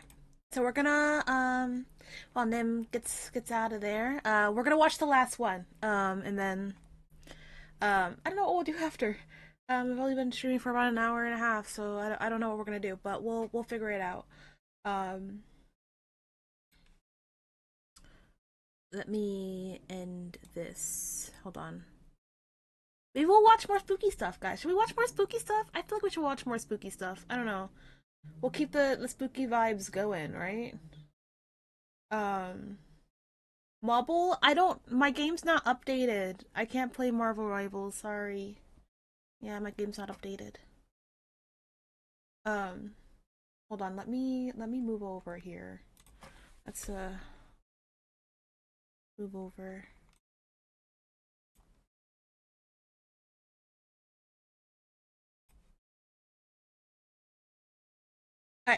let's keep going. Time ago now, but- It was an hour and 10 minutes ago, but Yeah. that was not the dumbest thing you've ever said in your life. Don't worry. Oh, thank you. You've said far dumber. Wow. Well, Do we have spooky? this happened when I went Or to should I visit my hunt? grandmother's house as a child. I don't know. We only went to I visit think I don't know. Sorry. I don't know. Let me go back. Okay. my grandmother's house once a year during Oban. You can So hunt as if you soon as like. we got there, I took off at full speed with my older brother to play outside. It's entirely different to the city. Like actual spooky The stories. air is so fresh and clean. I took in the refreshing breeze as my brother and I ran around the rice fields. Then, as the sun rose high in the sky and stood right above us, the wind suddenly stopped. Well, that's what I thought. But then a disgustingly warm breeze blew instead. It's already hot at the best of times. Why is it such a warm breeze blowing now? I complained, angry that the cool breeze had been snatched away from me. I noticed my brother was looking in another direction, towards a scarecrow in the distance. What's up with that? I asked him. No, not that. Past that. He replied, strained his eyes. Didn't over catch us. parts of the Yeah. scene. You can I search wanted to if see you'd as well like. and looked intently over For the like rice spooky fields. stories. Or Then I spooky saw vids. it. What was that? It was far in the distance, so I couldn't tell what it was. It was about the size of a human, but it was white and swaying to and fro. I don't like that, dude. No. I don't like that. And now, the moment I read that, it's storming right now. See, I'm telling And you. out my window you're gonna right be here, so- you're out gonna my be so window right fucked. here to the left, where this tree limb is, it keeps like bowing in and out. Oh. And I'd thought of that as soon as I read that it was swaying about the size of it. I hate the sentence, it was about the size of a human. There's so many assumptions there. Like, why are you calling it it? What do you mean about? What is it about? So it's not a human then? Like, even just the thing of swaying to and fro, like almost like a dance Yeah. or something. Yeah. It's just, I don't know. yeah. Very light. I also hate that because it's like, it makes me think that it's going to take off towards you at any moment. There was nothing around here but rice fields. No reason for any people to be nearby. For a moment, I felt strange, but then I tried to explain it. Isn't that just a new type of scarecrow? It has to be. Until now, scarecrows have never moved, so a farmer or someone must have thought it up. They probably just started moving with that wind just before. My brother's expression said that he agreed with my precise explanation, but in an instant, it disappeared. The wind had stopped, and yet the white thing in the distance was still swaying. Hey, that thing's still moving. What the hell is it? He said, surprise in his voice. He wanted to know what it was, so he returned to the house and came back with a pair of binoculars. He seemed excited. I'm going to take a look at first, so just wait a minute. He said and eagerly peered through the binoculars. Then, suddenly, his face changed. Before my eyes, he started to turn blue and broke out into a cold sweat. Oh. Finally, he Like dropped actually the blue? binoculars he was holding. Or Terrified of my brother's transformation, I asked him. What was it? He answered me very slowly. You're better off not knowing. oh hell no. It wasn't my brother's voice. Just like that, he turned and steadily returned to the house. Oh, that was I it? pick up the binoculars, but look at what turned my brother's face instantly blue. There wasn't anything there, was there? Perhaps because of what he said, I couldn't find the courage to do it. Oh, he didn't even look. But something was bothering me. From far away, it just looked like something white, swaying strangely. It was a little weird, but other than that, wasn't especially scary. But my brother, I had to look. I had to see what my brother saw. Yeah. You're that scary, huh? Well, I'll decide that with my own 2 eyes. I picked up the fallen binoculars and went to look. My father suddenly came running towards me. Oh? Before I could even ask, What's wrong? my father rushed towards me. Don't look at that white thing! Did you see it? Did you look at it through the binoculars? No, not yet. I replied, confused. No, thank God. My father said, Oh falling my to the ground god. in relief. It's the exact We went same back thing to the as like house. the story with the 8-foot tall woman and like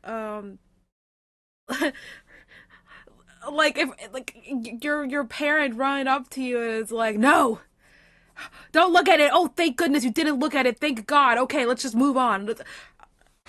You're not gonna tell me everything's okay?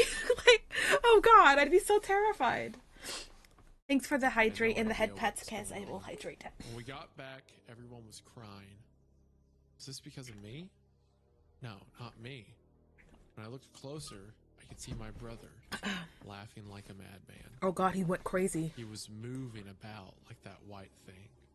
Swaying like it? Swaying. Whoa. Seeing my brother like that, he was scarier than whatever that white thing was. Then, when it was time for us to return home, my grandmother said, It would be better for everyone if you left him here. It'll be easier for him to live here. The place is small, and if you think about your neighbors, they won't wait even a few days before leave him here. The best thing to do is to release him into the rice fields after a few years. What? My fucking lord. Oh my god. What? God damn. All right, Granny. Fuck's sakes, dude. Hearing those words, I broke out into tears. Wait. I never see my brother like he was again.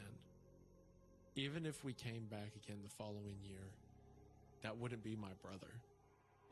Why did this happen? What is that thing? What did it do to him? Around, having fun. Why? I furiously wiped my tears, got in the car, and we left the house behind. That's As horrible. our grandparents waved goodbye, just for a moment, I thought I saw my brother wave too. As we got further away, I wanted to see my brother's face one more time. So I looked through the binoculars, and he was most definitely crying.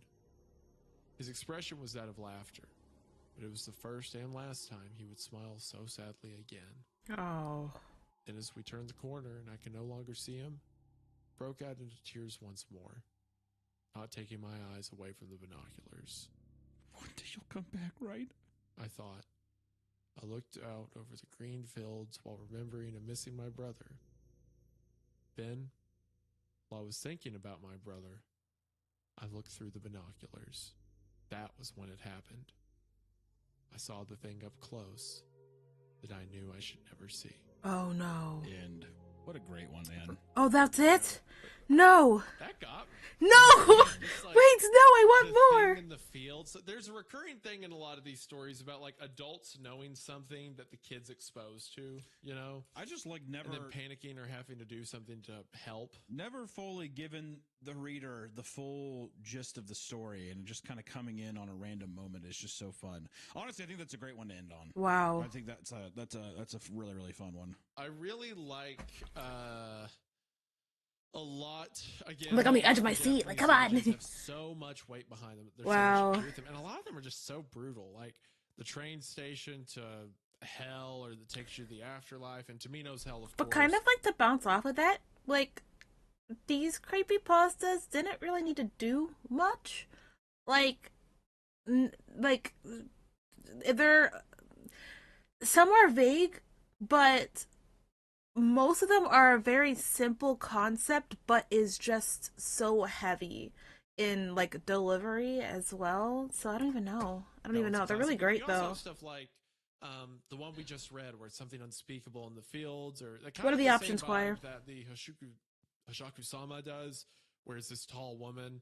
And there's some other popular Japanese legends too, like there's a slit-mouthed woman who approaches you and she has a mask on. She says, "Want to see my smile?"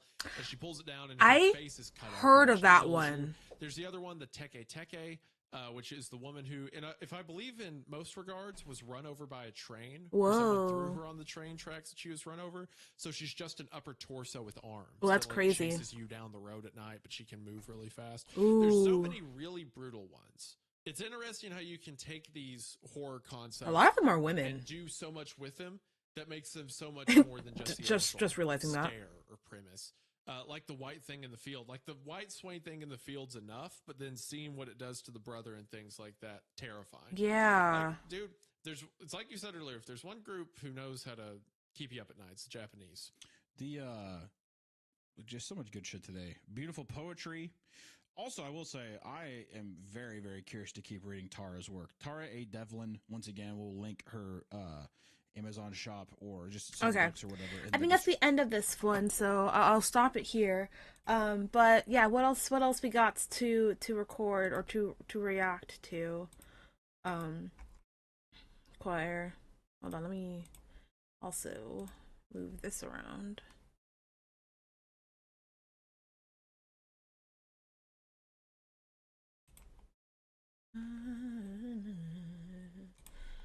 I'll play this in the background.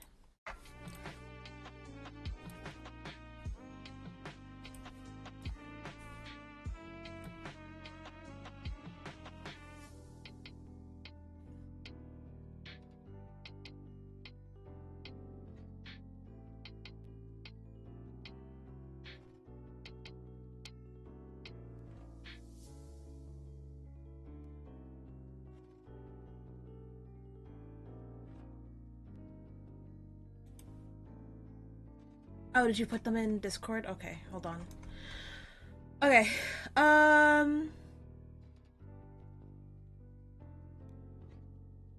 Let's see what we got here.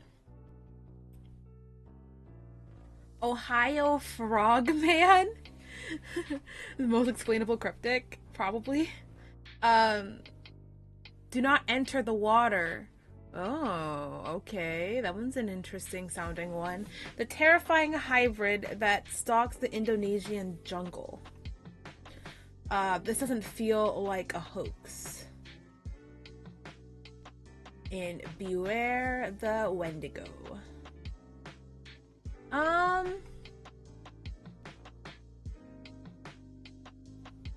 I'm honestly really curious about the underwater one. I don't know. It's I feel like any like horror thing that comes from something being deep in the waters is kind of amazing. I don't know. Very, very strong because like we don't really know much actually down there, so I kind of want to do that one. Get in the water. Get in the water. Yeah, let's do that one. Let's do that one. Okay. Hold on. I'm gonna let me just to be safe before I click this link.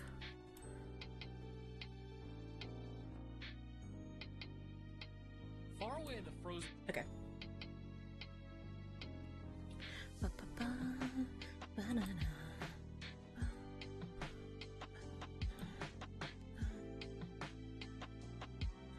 Okay. In lands of Siberia lies a lake so deep and so ancient that many people believe it still hides secrets no one fully understands. This is Lake Baikal. From far above, the lake looks calm and endless, but beneath that quiet surface, and then I'm gonna move you guys chat back over any other lake on to the other Earth. side. For centuries, now that we people don't have living him near the in lake here. have shared strange stories about what might exist below. Some speak of lost treasure, said to have disappeared into the lake a really long time ago, hidden somewhere in the deep and then never recovered. While some say a mysterious race of underwater beings live far below the surface. Locals have given them a name, the Lake Baikal Swimmers. I thought I was gonna go with the Frogman. Well, we have time. We can watch the Frogman too. Something happened that made people question whether those old stories were only myths. Rumors began to spread about a strange incident involving Soviet naval divers training in the deep waters of Lake Baikal. Divers who claimed to have encountered something fairly unexpected, something that looked human yet clearly was not. Today, we will explore the mysterious story of the Lake Baikal Swimmers. Okay. Did they say where Lake Baikal is? They'll probably go over that, right?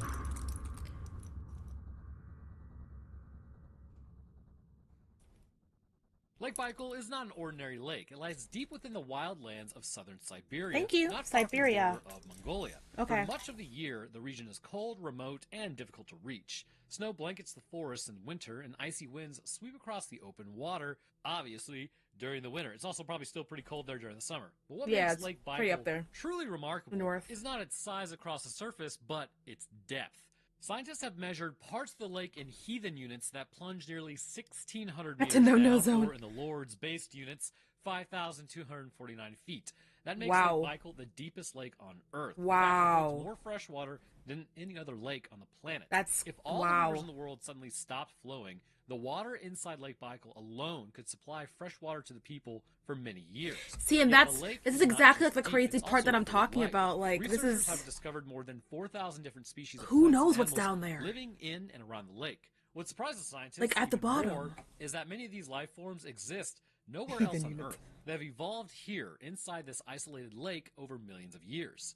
Deep below the surface, hidden cracks in the Earth's crust release warm mineral water through hydrothermal vents. That is some deep water. These vents quietly feed the surrounding ecosystem, helping life survive even in the darkest depths where sunlight cannot reach. Because of these unusual conditions, some fish in the lake have been known to grow to very large sizes. Right. And where large prey exists, large predators often follow. In fact, actually, this is why like deep sea fish get so large. It's usually because the larger the body, the easier it is to like maintain heat, and this is known as deep sea gigantism also. Yeah. So yeah, that's kind of what happens here. But for generations, fishermen and hunters living near the lake have told stories about something far bigger moving beneath the water. According to local legends, a massive creature lives in the deep parts of the lake. It is rarely seen, but signs of its presence are sometimes discovered. Fishing nets have been found torn apart, as if something powerful had ripped through them. On rare occasions, cattle grazing near the shoreline have mysteriously vanished. Those who claim to have seen the creature describe something enormous, a long body stretching over 10 meters in length. Which, once again, in the base Lord's units, that's going to be 32 feet. A head dominated by huge jaws, large enough to swallow large animals whole. Some believe the creature could be an unknown species of giant pike, a type of fish already known for its sharp teeth and powerful bite. Others imagine something even older, a prehistoric animal, a survivor from the age of dinosaurs that somehow avoided extinction and still hides within the endless depths of Lake Baikal. At this However, point, I wouldn't be no one surprised. has ever captured clear proof of such a creature. For many people living near the Lake Baikal, strange things in the sky are really actually not unusual either. On quiet nights, when the winds are calm and the water is still, some residents say they have seen unexplained lights moving above the lake. Bright shapes glide silently through the air. Sometimes they move slowly, other times they streak across the sky at an incredible speed. But what makes these sightings even stranger is what sometimes happens next. According to several witnesses, some of these mysterious objects do not simply fly away. Instead, they descend towards the water. And in a few cases, people claim the glowing objects have dived directly into the lake, disappearing beneath the surface without a splash. Others have reported Like some seeing sort of lights bird? move below the water itself, deep under the Oh. dark surface of the lake. Stories from these spread quietly through nearby villages, as they probably would, because who doesn't like a good rumor? Some people dismiss them as only imagination. Others believe something truly unusual might be happening within these deep waters. Then in the late 2000s, rumors began to circulate about an incident that was said to have taken place many years earlier. The story was linked to a declassified Soviet intelligence report. According to the report, the event had happened That's during some the pretty summer water, of 1982, I'd have to say. when a group of Soviet naval divers were conducting training exercises in Lake Baikal itself. At the time, the lake was often used by the military because of its extreme depth. It provided a perfect place for divers to practice deep underwater operations. For several days, the training continued fairly normally. The divers practiced their drills, descending into the cold water and returning to the surface again and again. Nothing seemed all that unusual until one dive would go on to change everything. During a routine training exercise, several divers were slowly moving through the dim water below. Their powerful torches cut thin beams of light through the darkness. Then, one of the divers noticed something ahead. Horrifying! At first, it looked like three shapes moving slowly through the water. The divers pointed their lights towards the figures, and what they saw left them completely stunned. Floating quietly in the depths were three tall figures that looked almost human. But something about them was deeply strange. The beings were wearing a smooth, silvery suit that reflected the divers' flashlight beams. Their bodies moved calmly through the water with slow, steady motions. Yet the most shocking detail was impossible to ignore. Looks like they got a The jellyfish figures on their had head. no breathing equipment, no air tanks, no hoses, no masks. Instead, they wore large, helmet-like coverings that appeared to be completely open, exposing their faces directly to the freezing water. The divers could clearly see their pale skin, and their size was even more surprising. Each of the figures appeared to be nearly 3 meters tall, which is around 9 feet in freedom units, far taller than any human diver. For a moment, no one moved. The divers hovered in the water, staring in disbelief. The three mysterious swimmers seemed to be doing the same. In the silent darkness beneath the lake, the two groups simply looked at one another, weirded out. And then as calmly as they had appeared, the mysterious figures slowly turned away. With powerful strokes, they began swimming back into the darkness. Bro, they literally made eye contact. Was like, "What are you doing here?" You know what? Okay, and walked away Within or seconds, swam away. They vanished from sight. Nobody decided to chase that thing, which I wouldn't have either. Right. Shaken and confused, the divers quickly ended their dive and returned to the surface, as one would might do, because no thanks. Yeah, I'm as good. As soon as they reached the shore, they reported everything that they had seen to their commanding officers, where they were told to face the wall. Military officers listened carefully as the shaken trainees described the tall figures that they had seen beneath the water. The story sounded unbelievable, yet the divers all told the same details. 3 tall swimmers, silvery suits, and no breathing equipment. Instead of ignoring the report, the officers made a fairly bold decision, especially because this was Soviet Russia. No way they're going back if the down mysterious there. beings returned, the military would want proof. Soon, a small capture mission was prepared. No way. 7 divers were chosen for the task. They were among the strongest and most experienced in the training group. Before entering the water, they were given an unusual amount of equipment for an underwater mission. They carried nets, snares, and long wires. If the strange swimmers appeared again, the divers would try to capture one of them. With their equipment ready, the team slowly descended into the cold depths of the lake. Their flashlights cut narrow beams through the dark water, and then they returned to the same area where the creatures had been seen before, and then they just sort of waited. The water around them was quiet and still, and that's pretty horrifying. For a few moments, nothing would happen. Yeah. Then one of the divers saw movement below. 3 shapes were rising slowly from the darkness. Just as before, the mysterious swimmers... I would like to say, turned. just to Divers- comment on that, like, if you've ever went scuba diving before, I've went, like, I'm not, like, an experienced scuba diver, like, I've only went scuba diving, like, 2 times, but even if you haven't been scuba diving before, and you've went to, like, a pool or whatever, and there's no one else in there except for you, and you just sit at the bottom of the pool, it's kind of crazy, and especially since, like, this is really deep underwater, like, there's no lights there. It's pitch dark, so you can't see really much except for the narrow beams that are coming out of the flashlight. It's quiet because when you go underwater everything gets muffled, but it's also still, so there's nothing, it's seemingly like there's nothing down there, which is also crazy considering that they said earlier in the video that they have they discovered like 400 or 4,000 different type of species of life there, and like it's always like when you're swimming in the water, not even swimming in the water, when you're genuinely in the water, like if there isn't anything, that means that there's something lurking that is big and scary enough to be like, you know, pushing away all of like the smaller little fish, right? Because like it's always a bigger fish out there. It's kind of where that comes from. Like if there's something big out there, the smaller animals, the smaller fishies, they will swim away. Softly in the beams of light,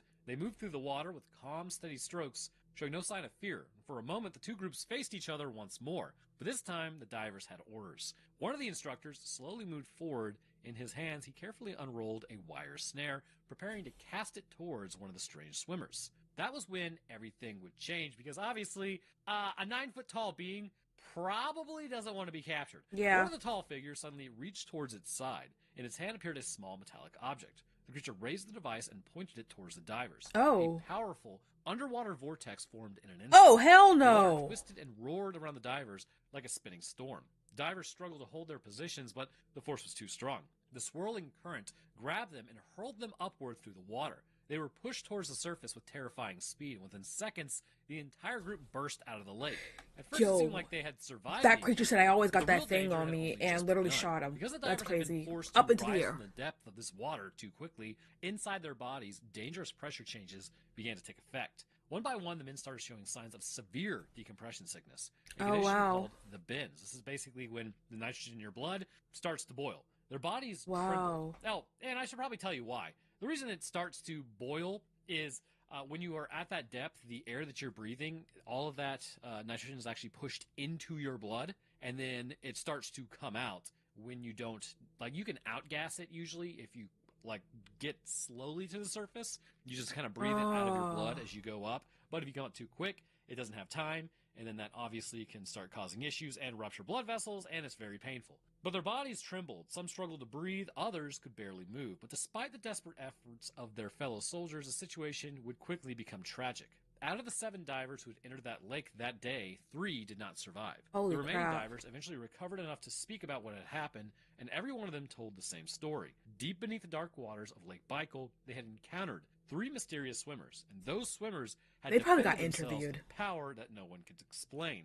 In the years that followed, people living and working around the lake continued to report unusual sights above the dark water, especially during calm evenings when the sky was clear and the lake lay silent. One such account came from a dive instructor who described an event that took place while he and several of his students were out on the lake in a small training boat. The group had been quietly drifting across the water when their attention was drawn to a strange light blinking in the distance. At first, it looked like a small red signal lamp hovering just above the surface, but as the seconds passed, the light began moving towards them at a fairly steady speed. The witnesses soon realized that the object was not a boat. It did not appear to have any visible structure at all, actually. Instead, it looked like a perfectly round ball of glowing red light, softly pulsing as it traveled through the night air only a short distance above the lake. As the object came closer, the boat and the dark water around it seemed to become dimly illuminated by its glow. Then, just as it appeared ready to pass directly over the group, the red orb suddenly dropped straight downward and plunged into the lake. The water beneath their boat immediately lit up with a strange crimson glow, probably from a red light that was now in the water,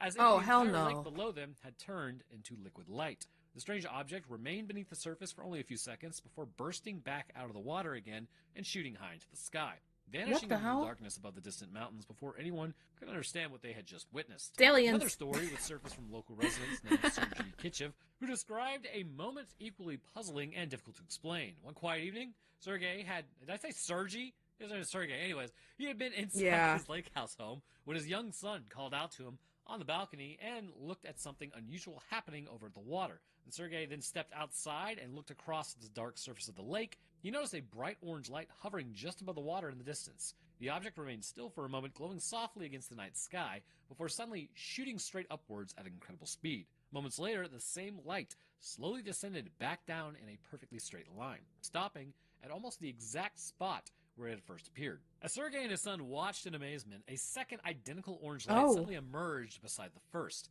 as if it had risen directly from the water itself. The 2 glowing orbs then began darting back and forth across the sky above the lake, weaving around each other in smooth arcs as though they were chasing one another or playing some kind of silent game in the air. The strange display continued for several minutes before both lights suddenly shot upward again, paused briefly high above the lake, and then plunged down together into the dark water below, the hell? disappearing beneath the surface without leaving any visible disturbances behind. For those who witnessed these events, the lake once again seemed to be hiding something unknown beneath its vast and silent depths, something capable of moving effortlessly through both the sky above and the cold black waters below. Yeah. Strange events at Lake Baikal were not reported only by soldiers and local residents, but years earlier, scientists exploring the deep waters of the lake had also experienced something that they could not explain. In 1977, the Soviet Academy of Sciences, oxymoronic, began preparing for an important research mission at the lake. The goal of the expedition was simple in theory, but extremely difficult in practice. Scientists wanted to study the deepest parts of Lake Baikal, places where sunlight never reached and where few humans had ever been. To do this, the Academy purchased 2 powerful deep-sea submersibles from Canada. These small research vessels were called Pisces 2 and Pisces 7. Each one was designed to carry scientists wow, that's a big while protecting gap. What happened to the other Pisces? Soon, 4, 5, 6, and 1. The original Pisces. For the course of several weeks, the research teams carried out dive after dive into the cold depths. The scientists carefully explored the lake bed, studying rocks, collecting samples, and recording what they saw. By the end of the mission, the 2 submersibles had completed 42 separate dives. And yet, did they ever see anybody in silver suits? I wondered. During some of these journeys, the vessels descended nearly 1,400 meters below the surface, or around like 4,800 feet, drifting through silently one of the deepest freshwater environments on Earth. Down there, the world was almost completely dark. Only the powerful spotlights mounted on the submersibles allowed the scientists to see the lake bed below them. The beams of light cut through the black water, revealing clouds of sediment, strange rock formations, and the occasional small creature moving slowly across the bottom. During one particular dive, the scientists inside of Pisces 7 were carefully studying the lake floor. The vessel floated just above the bottom while its bright lights pointed downward, illuminating the muddy sediment below. For a while, everything appeared normal. But then something unusual began to happen. The interior of the submersible slowly started to fill with a faint yellow glow. Oh, At first, God. scientists thought The light might be inside? reflecting from their own equipment.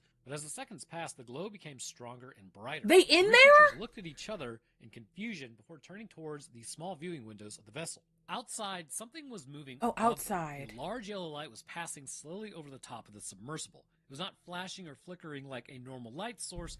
Instead, it shone with a steady brightness, quietly drifting from one side of the vessel to the other. For several moments, the mysterious glow bathed the entire submersible. Like it's looking light. at it, Then, just scanning. as slow as it appeared, the light moved away from them, drifting towards the deeper center of the lake. Within seconds, it faded into darkness and then disappeared completely. When the scientists finally returned to the surface, they thought perhaps the yellow glow had come from its external lights. But the crew waiting on the surface quickly gave them an unexpected answer. Pisces 2 had never left the surface. It had remained near the research ship the entire time while its crew performed routine Okay, so it couldn't have been the No other vessels sub. were known to be operating in the lake that day, which meant that whatever had passed silently over these scientists deep inside of Lake Baikal had not been another submersible. Yeah. Similar sightings have been described at least, in other parts of the world as well. Over the years, witnesses in different countries have reported seeing mysterious objects moving through the sky and sometimes Hi, Ada. even Thanks for diving getting your into daily large point. How are bodies you? of Welcome water.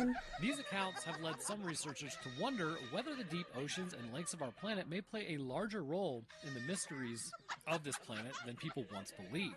One of the most well-known cases that took place in 1967, which was a fantastic year for Impala, near the quiet fishing community of Shag Harbor, on an autumn evening, several witnesses reported seeing a large glowing object streak across the sky before crashing into the ocean just off of the coast. Local residents, fishermen, and even members of the Coast Guard rushed to that area believing that an airplane might have gone down in the water. However, when the search teams arrived, they found no wreckage The of splash any was that aircraft, big. and instead, they reported seeing strange yellow foam floating on the surface of the ocean Foam. where the object had entered the water. The mystery deepened when divers searched the area but found nothing resting on the seabed below. Another happened in 1994 near Lake Michigan. On a calm night, several residents living along the shoreline reported seeing strange lights moving across the sky above the lake. The objects appeared to glide silently through the air, changing directions in ways that ordinary aircraft could not. Some witnesses have described them as bright, glowing shapes that hovered for several minutes before suddenly accelerating away. What made this event particularly unusual was the local weather radar stations also recorded unexplained objects moving in the same area at the same time. The radar operators watched as these signals appeared, disappeared, and then reappeared again, confirming that something had indeed been flying over the lake that night, even though no known aircraft had been scheduled to fly there. In fact, actually, if I remember correctly, it was only like a few years ago that something was flying over Lake Michigan and we still don't know what it was, so this crap actually does happen. And also, there's like declassified, not images, but videos of like ships interacting, like military ships interacting with actual things that we don't know what they are. Yeah. They call them UAPs now,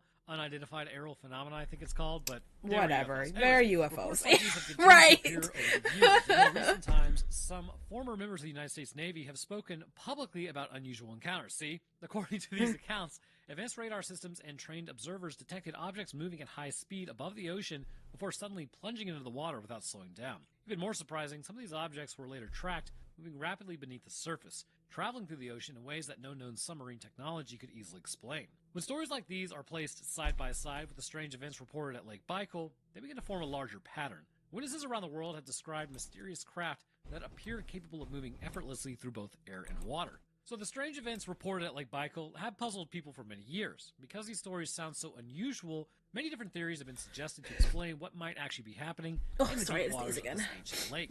One of the most dramatic ideas is an ancient alien base theory. According to this idea, the strange lights and mysterious swimmers might be connected to visitors from another world. Some researchers believe that if advanced beings ever came to Earth long ago, the safest place for them to hide would be far from human cities and far from constant observation. Okay, like now take this however you would like, all right? Whether you believe that there are, you know, aliens or not, we can all agree in saying that, like I kind of stated earlier, the ocean is huge, and there are, I don't know what the percentage is now, but there is still a big like percentage of the ocean that has not been explored because we just don't have the technology to do it. Like, humans just genuinely cannot go to those depths and survive, right?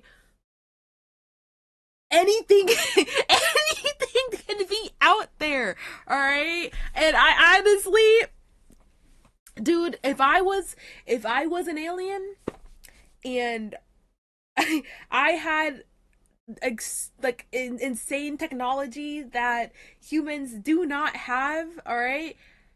Hell yeah, I would put my base in a place where no one else, these humans, can't get to it. Like, of course I would do that. Of course I would do that. So I, honestly, why wouldn't there be an alien base deep down in the water? Like, why wouldn't there be? Google says it's more than 80%. Yo, that 20%, yeah, that 20%, maybe, I don't know, that's a small percentage. I don't know, that's a small percentage. Wait, are we saying that 20% of the ocean has been just, like, what's the word I'm looking for? But 80% hasn't been discovered or, researched? Anything, bro! I could find my, my mermaid waifu, Sis Choir, you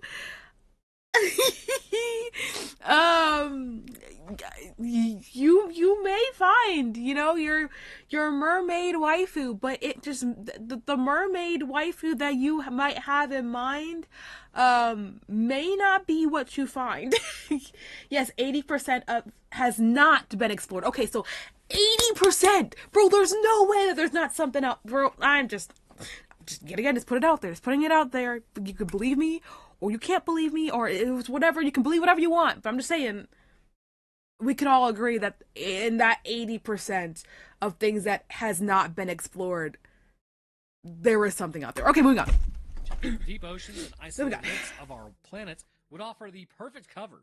In this theory, large bodies of water like Lake Baikal could hide entrances to like the underwater bases where alien technology might still operate today. The glowing objects seen entering and leaving the water could be advanced craft capable of moving easily through both air and water, and probably space, to be honest with you. Supporters of this idea point out that the lake is incredibly deep and remote, which could allow for unusual activity to remain hidden for a very long time. Another theory suggests something even stranger, but still connected to a Earth whole itself. civilization According to this down idea, there? Intelligent life might have evolved in the deep oceans long before humans built cities on land. Over millions of years, creatures living in extreme underwater environments could have developed the intelligence and technology while remaining hidden from the surface world.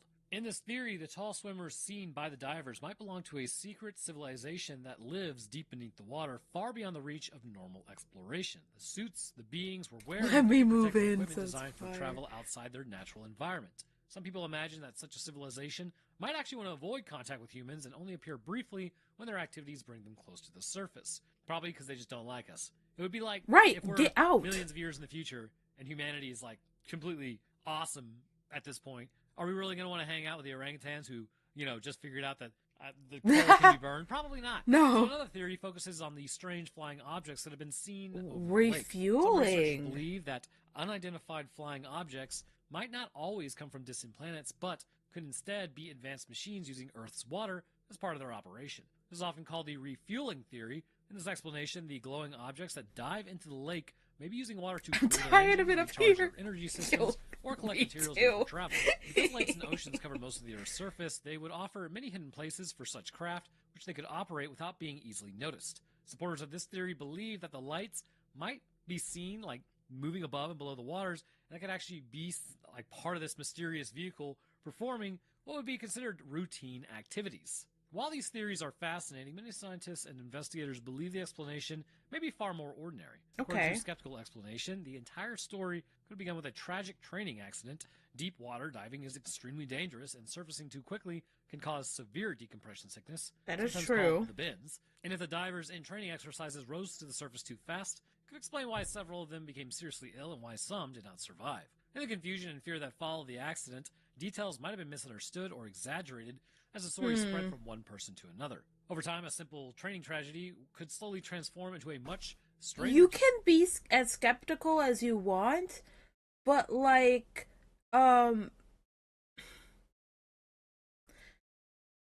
mean, 7 of them went down there, right? And 3 of them didn't make it back. Yeah, that's kind of, traumatic.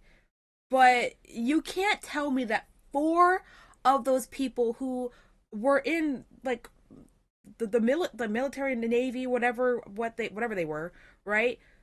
you can't tell me that they just, with everything that they see in their profession, like, was saying, oh, you know, that you could probably see things because, you know, it's terrifying, you know, like I don't know. Moving on. Hail involving mysterious swimmers and unknown technology. So, I don't know. what most likely happened? When we step back and look carefully at all the available information, Baby, the most gotta make a reasonable explanation refuel is that stop. there's no Crashes clear the physical UFO evidence into showing that unknown underwater beings have ever been captured or even clearly recorded. At the same time, the lake itself is so deep and so remote that much of it remains unexplored even today. Is it possible that the divers experienced a confusing and stressful situation underwater where poor visibility, pressure, and fear may have caused them to misinterpret what they saw? The sudden vortex that coursed into the surface could have just been caused by strong underwater currents or by equipment problems during the dive. Once the accident occurred and several divers became sick, the story might have grown larger and stranger as it was retold over the years.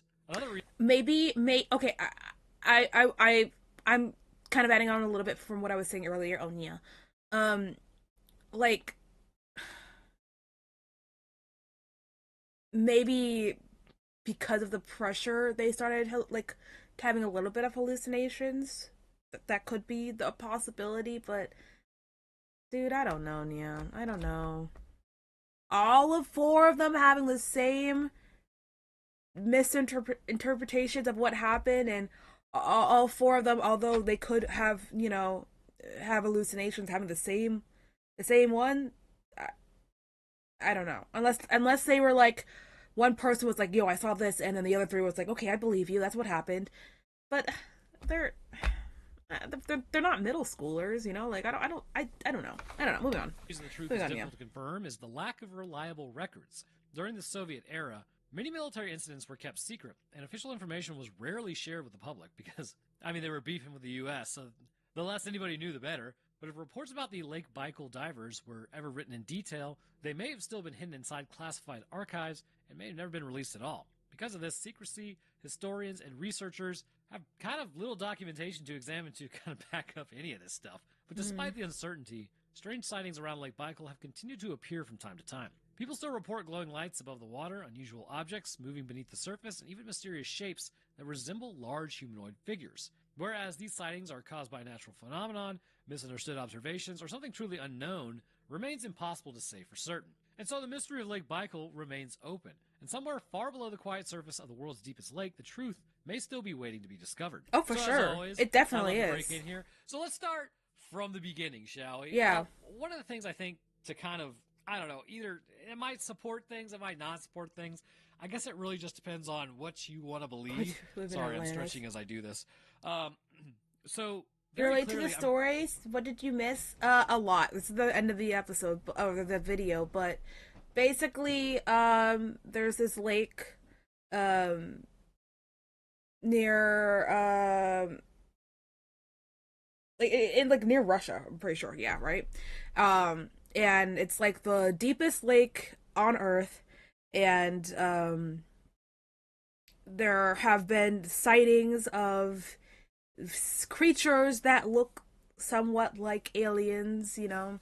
And there was this like these divers. It started off with divers, and they went down there and they saw three creatures, you know, pale skin, reflective, and they didn't have any like scuba gear, like no breathing mask or anything like that. Instead, they had like this helmet that kind of looked like a jellyfish, in my opinion, but whatever. They had this helmet, and they kind of just looked at each other, and then they like nothing happened. They just went their separate ways. And then the divers reported that, and then the military, Navy, whatever, they got involved and sent 7 divers down to go investigate and capture one of these creatures. And 3 of them did not make it.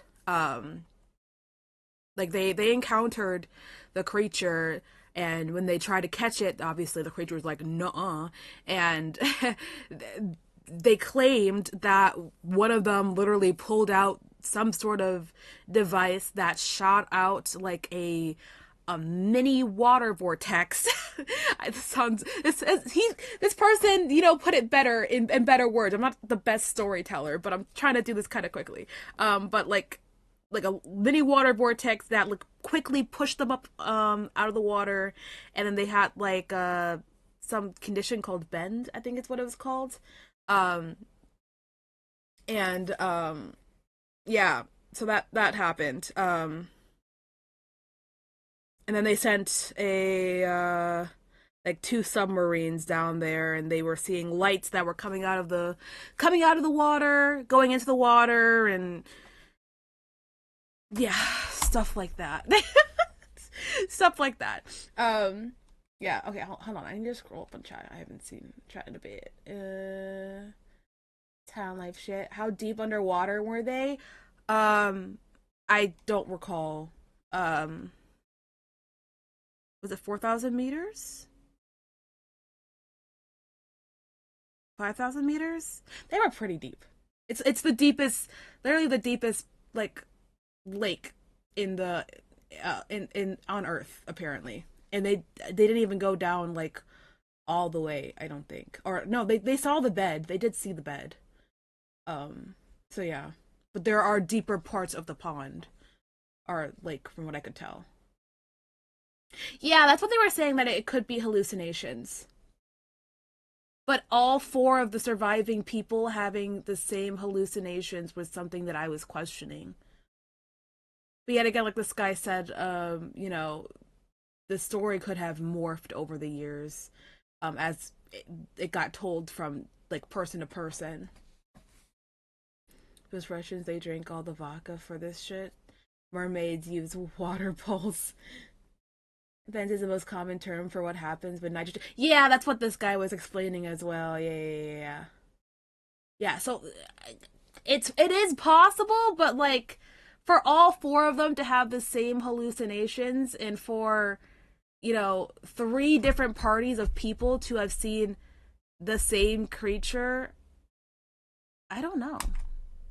I believe like Michael was, and it wasn't even like formed back to by, back. You know, there's been glacier years in activities, between sort of those, like when Earth especially with the was, submarine like, one. you know, So the Great Lakes, essentially how those were I don't made, know. which are now rebounding upwards. But even the even lakes people that are, haven't went down in that lake, like locals, like even like bystanders, they still see things. They still see like the lights going up from the sky into the water, and even like the divers. I don't know.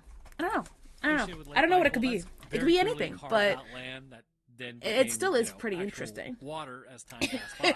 It was just Ada. It was just Ada messing around, guys. Sorry, false alarm. I mean, if we really no aliens. This, like, go back to the beginning, water and life in the water, I guess is the best way to put it, has been around for a very, very long time. Life on land has not been around that long, and humans have definitely not been around that long. So very true. It's kind of a standard question, I guess, to ask: has Earth previously had any form of life on it that may have been somewhat like humanity, or even superior to humanity, at least intellect-wise?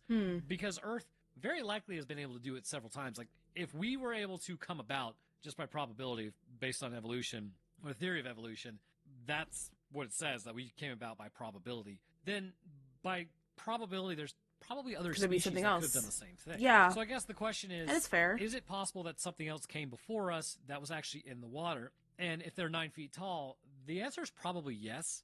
And at the end of the day, it's almost like this would still be home base. Like if you evolve on Earth, right? And you're like, oh yeah, Earth is pretty technically sweet. the then, oldest forms of living society, beings yada, yada, are yada, blah, in blah, the blah, ocean. goes wonderful. If we think about it, you go out into space. You would still like to come back to Earth. One of the things that I find interesting, however, is the complete just ignoring of humanity, I guess is the best way to put it. Like, technology-wise, sure, we wouldn't be as developed as them, but I'm pretty sure if humanity came back to Earth, let's say in like 2 million years, and we had our bases here, and there was like another species that is like somehow figures out nuclear technology and is like threatening to blow each other up, we're probably gonna be like, whoa, what the fuck? We're probably gonna make sure that they can't do that, right? So I don't know.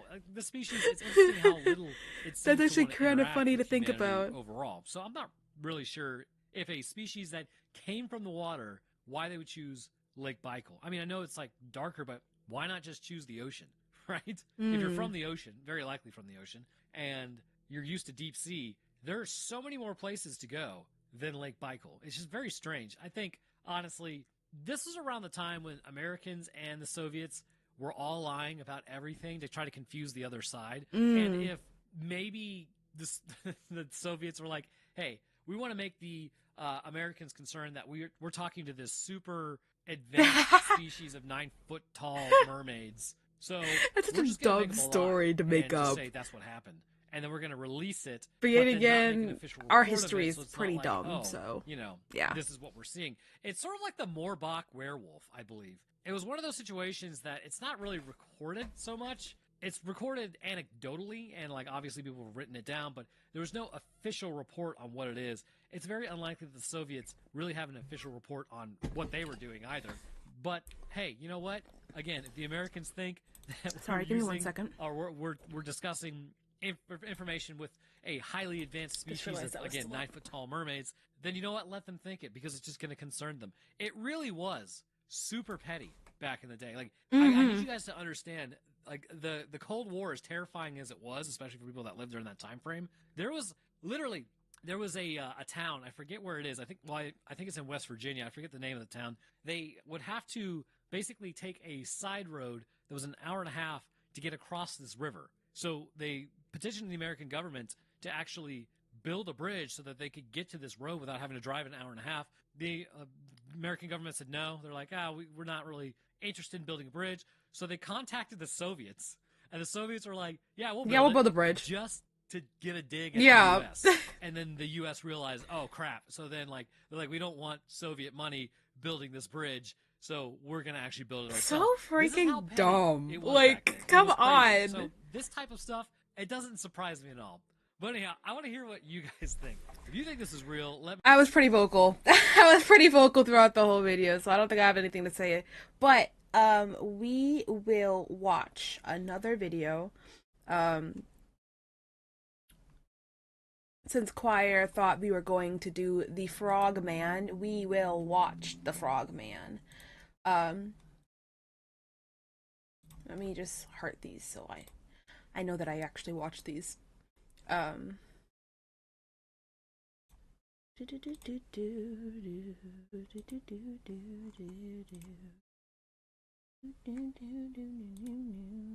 along in the dark, all right, with here we nothing go. around but the near black of the night. Oh, I don't like in, these flashing and lights noise right on the now. road under your tires, your headlights make a beam of light that slices through the gathering dusk, casting strange shadows at the very edge of your vision and making the last haul of a long drive somehow more tiring than the rest of it. This really is the proper Back and Beyond, far away from any major cities or towns, but there is something peaceful in these remote locations, especially in the evening. There is no better time to think than with one hand on the wheel, not another car around for miles, and really all you have to do is just keep following the double yellow line in the middle of the road. You can't relax too much though, not with the various animals that tend to love darting out from the riverbank and going kamikaze missions across the road, seemingly hell-bent on getting hit. But every passing minute is another bit of distance under your belt and another step closer to the next place that you want to be. Suddenly though, the headlights that have only been showing tarmac and roadside shrubbery pick out a group of strange silhouettes by the roadside in the distance. You slow down and lean over the steering wheel to get a better look. Too short to be human, but not like any other animal that you've ever seen.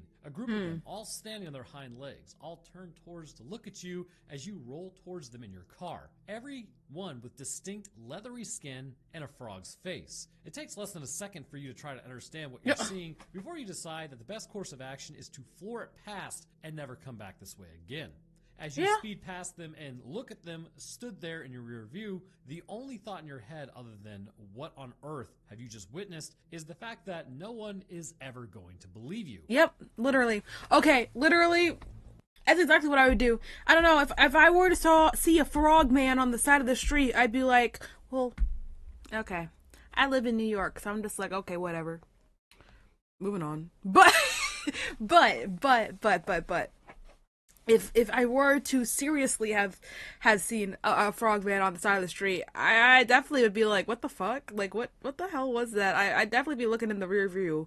I would not slow down. I would not stop. I would keep going. I got places to be. If I'm driving, I'm either going home or meeting with friends or going to work, and these things have schedules. I don't like being late to things, so I'm just like, okay, whatever it is, I'm going home. I'm going to this place. I'm going to place A from or place B from place A. I'm not slowing down. I'm not stopping for anyone. Yeah. Anyways, moving on. Let's see what this Ohio Frogman is all about.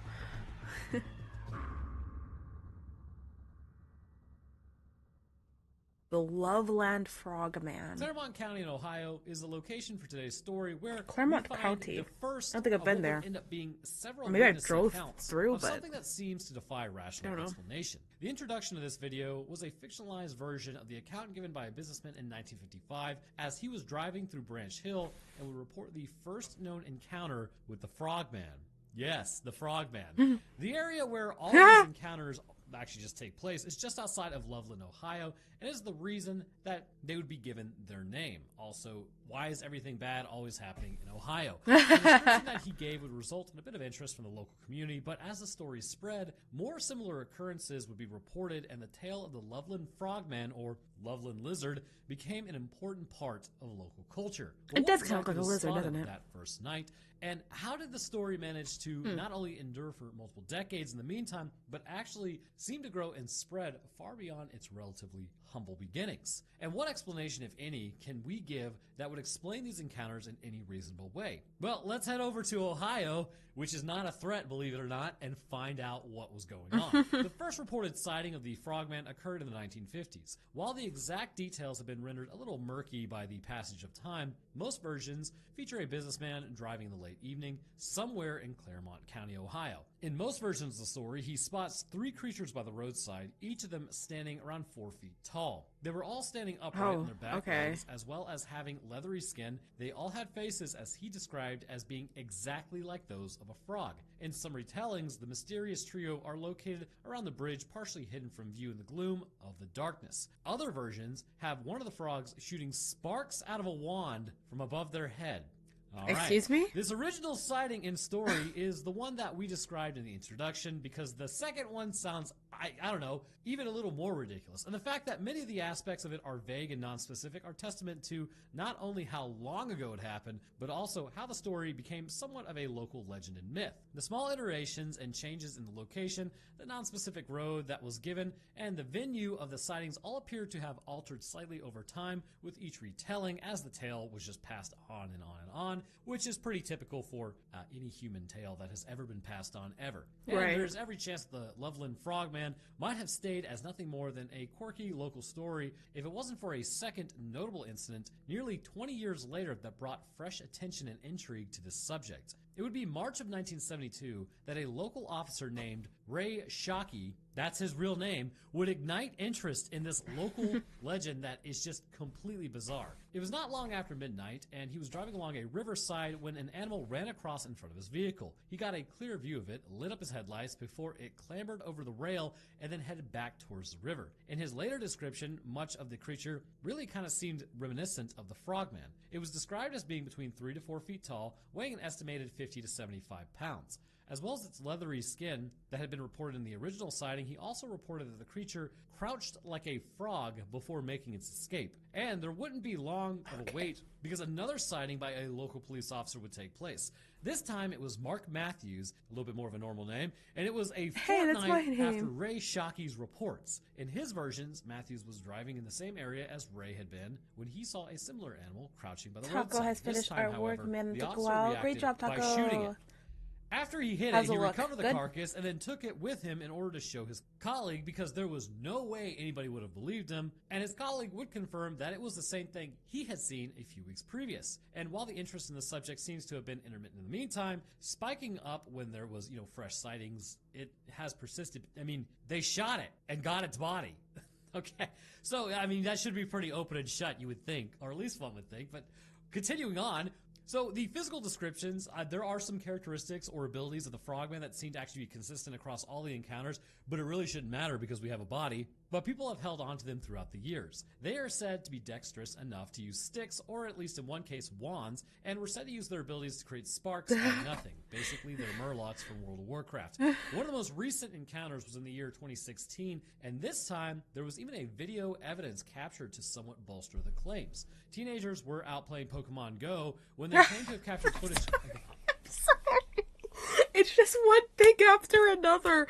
First, we're in Ohio. Second, there's a frogman that can wield a wand with sparks, and third, these teenagers got video footage while they were playing Pokemon Go.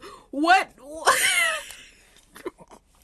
I can't take a moment to comprehend everything because it's just all happening at once, and I'm trying to keep calm and understand the story, but these these little silly happenings are just popping up. Oh man. Famous frogman, or like literally a Pokemon in real life. Now the question is, how much do you really trust teenagers playing Pokemon Go to correctly identify the Loveland frogman? I wouldn't really put it out there, but hey, you know what? I don't live in Ohio, and I'm not an Ohioian, but unfortunately that is what people from Ohio say. So they provided stills, and they do seemingly appear to show something vaguely frog-like with large shining eyes against the dark background. And it's reflecting off the water, exactly too. How these incidents could be explained, it is always worth briefly looking at whether there are any other cryptids or stories that bear similarities to the Loveland frogman. And if we Turned out take a pretty peek well, at need to some of the more practice aquatic or faces more, but semi-aquatic not too monsters, bad. there We'll are post certainly on your Discord. plenty of Yay! examples. While they do Pokemon tend Go to had be on a people much go grander in all scale kinds than of the Loveland places, frogman, even those river near the monsters and mythical beasts frogman. are surprisingly commonplace. The Loch Ness Monster, or Nessie as it's affectionately known, is probably the most famous of these, calling Loch Ness in Scotland its home and inspiring sightings of stories for centuries. In fact, I remember there was one video of one guy who's just proving Loch Ness didn't exist, and he's in that loch, and he's like, yeah, so, you know, the water may look pitch black that I'm in, but if you actually dive down a little bit, this dude dives down, and you actually see the coloring of the water, and it is just murky and dark, and it's like, why would you ever get into that? Right. Anyways, I'm terrified of dark, murky water, so maybe that's just me. But anyways, so it is believed by those that are around Loch Ness that this is a very real possibility, like possibly a surviving plesiosaur that has evaded concrete proof of being captured because the waters are so dark and murky, despite multiple sonar scans that covered every inch of the loch, never turning up anything. Similarly, you have Champ in Lake Champlain, who is believed to be of a similar species and has equally cemented its own place as a local tourist attraction. We've actually previously covered the Ultima Haha with many similar qualities. And Ultima Haha. I'm sorry. I had to say it, but it's really funny. That name is really funny. Ultima Haha. Oh, we're good. Sorry. That was really funny. And its many tales and sightings in actually Canadian folklore, I believe it is. So if we look at the more reptilian that looks like a costume, but you know what? That's just me. The lizard man of Scape or Swamp and the mystery that grew around that. You can actually check out that video on the subject in this playlist. And while it might not have been the most direct connection, given that the frogmen are relatively small cryptids, it might be worth looking into the Jersey Devil as well. This creature, alleged to be around the 4-foot mark itself, has been reported around New Jersey. What the hell is that? Oh, hell no. So Jersey? That's too close. What the hell is that? Video of its own to cover for any mystery lovers seeking out the relatively small number. It looks like a more bird, cryptid. But a dog, well-known one, or maybe a goat. I don't know. When it comes to the Loveland frogman, what possible explanations have been afforded, and which of them seems the most likely? And no list of possible explanations that have been offered would be complete without these standard entries that we seem to kind of see every single time. And these may well be reasonable, since many of the alleged encounters with creatures that seem to defy rational explanation have turned out to be at least possibly explained by these common tropes. So misidentification, obviously, and the one that almost goes hand in hand with it, inaccurate memory or recollection due to the stress of the situation. Again, all of us would accept that anyone encountering something like a surprisingly large frog or a group of them walking on two legs posse? would have some sort of at least psychological and physical response to seeing this. Surprise and shock can and will lead to effects on the memory of even the most experienced and rational observer, and certainly any prior stories or tales that are already in mind and thoughts of a person having the encounter are likely to influence what they see or what they believe they have seen. When this is combined with usually low light and remote locations, it is entirely possible that even if the observers are being honest and truthful about what they believe they saw due to circumstances outside of their control, they are unable to give a true and actually accurate retelling after the fact. Aside from possible issues with accurate recall and the fact that their glasses were at Lens Crafters and they had an eye infection that day, there are certainly a few reasonable candidates that have been brought up over the years that would explain what people believe they saw in a more conventional manner. One of the easiest and most obvious is written right there in the name, a frog. After all, once the initial sighting is dealt with, it could very easily be argued that anyone that came across an unusually large frog would be inclined to either believe it a little larger than it actually was, or in reality, they may have at least thought of the frogman in their mind, which could easily color what they were seeing. Is it possible to some degree that what these witnesses are describing is in fact just a really big frog, but a subspecies or individual of that specimen that is maybe yet undiscovered and not recorded? One that shares almost all of the physical features and attributes of the common frog types, but obviously would be much larger. It has also been suggested that it could be either a particularly big or, again, undiscovered, just maybe some other type of amphibian. Something that is perhaps not known to be local and would be easily a bit odd for people to have seen because it's unusual wildlife, which leads them to misidentify it. One of the more plausible suspects when it comes to misidentification would be something like a lizard or that frog iguana, which could more easily approach the sort of scale that the frogman has been described as. A key part of the second, well, I guess it would really be third, because if you believe the businessman is actually a real thing, anyways, was the second police officer encounter in 1972. The one with Mark Matthews, where he shot and killed the creature. This was perhaps deliberately missed out both in the retelling of it and the book on urban legends that it appeared in, which is kind of a key point. And that key point is the two men examined the alleged frogman, and they were both fairly confident that it was in fact a large iguana. Oh, well, shit. One that seemed to have lost its tail. They suggest that perhaps it had been an exotic pet that escaped from someone's home at some point. But possible misidentification aside, there have been some other explanations that have been offered. There is also an entirely separate type of inaccuracy that has been suggested by some when it comes to not only these encounters, but others, and this type is maybe a little more deliberate. Someone or multiple people that choose to embellish, exaggerate, or completely fabricate part or all of what they saw. A hoax that was made up that is designed to either fool those that believe it or to further encourage interest in the tale. And you might be thinking, that's impossible. Who would want to do that? Well, it's usually that these would be conducted by people who are either doing it for fun, which they're getting feel-good chemicals out of it, so they would definitely want to do that, or they have vested interest in the story being believed and spread further. After all, you're in Ohio. What is there to do? Nothing. I don't know. Literally economic nothing. Assistance? Maybe tourism would be good. Right. But it's important that we make a distinction that if we are suggesting maybe someone got what they saw wrong through natural stress response, that is completely different than someone who is set out to deceive the rest of us. The 2016 sighting, the one that came with some evidence, has been considered a hoax by many, albeit one that was probably intended to be I don't like that. obvious. Given the location of the encounter, I don't like this image. It's been largely written off as people simply leaning into Yuli, hello, how are you? Welcome in. Thank you for the raid. Much appreciated. Oh, you raided into an ad sick. Uh-oh. Let me know when ads are done. the legend and intended as a tongue-in-cheek tribute to the myth rather than any sincere piece of evidence. And now with all that said and done, it comes to the point where we need to decide what we think about the Loveland Frog or the Frogman and just how plausible You know what? I'll just do my intro now. Hello. How are you? Welcome in. My name is Nisa. I'm a half demon, half into VTuber. Right now we are watching spooky vids. We were watching Creepcast earlier, with a Nim. Nimue, not Nimda, Nimue. And then, now we're watching other spooky vids. As Nim was having a headache, so we were keeping the spooks going. That scared me. Yeah. Yeah, so we're gonna keep watching this. Since Yuli rated us, I guess we'll watch another one. But, yeah. Whichever of the two opposing camps you fall in, be it skeptical or a little more believing, it's fair to say that we there have to are do an plenty after of stream reasons to care justify for it. As Raiders ever, and it for comes down to your own Yudi. Eat, tolerance as to, sleep, like, drink, what you use the class as bathroom, good or solid repeat. information, But not in and that how much exact order. faith Make you're sure you willing to do go so. on. For some of us, the believers in this case, there is no amount of skepticism in the world that is ever going to take. Oh, right. Sorry. You guys are just seeing this random fucking frog on your screen. We are watching a video called Ohio Frogman.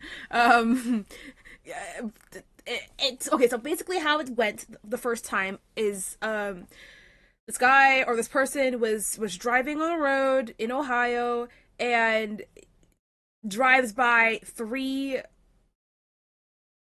creatures that, like, 4-feet creatures that look like frogs, like just standing up on their legs. And yeah, that's pretty much it. But then other people have said that they saw these frogmen or whatever, and it kind of just been like the local kind of like tale, myth, whatever words you want to use for it. I hate this image so fucking much. I need to get this off my screen.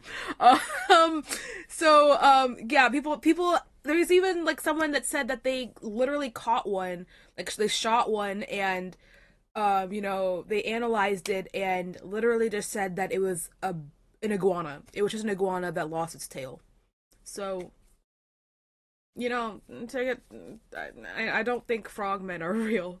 I never thought they were, but again. Proof, no evidence, no confession, or recanted testimony that will ever make us give up on the belief that there is truly more out there than we truly know, because, believe it or not, humanity actually doesn't know everything about every animal that's on the planet. We find sometimes that we're like, oh, we assume this was fake, or that could never exist, and yet here it is. Well, guess we can classify it as real now. I hate this. That does happen. And for those that are more skeptical, probably myself, there's a little... Oh yeah, and then they also said that there was a stick that they had that they could like wave around and sparks would come out. Like, guys, come on.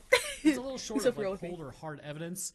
That's pretty much going to sway my opinion on it. And sometimes it doesn't even take that. It just kind of takes thinking about it. But in the end, it will come down to the individual. Cousins. But for us, it's probably fair to say that there are certainly elements of the story of the frogmen that make it kind of hard to believe.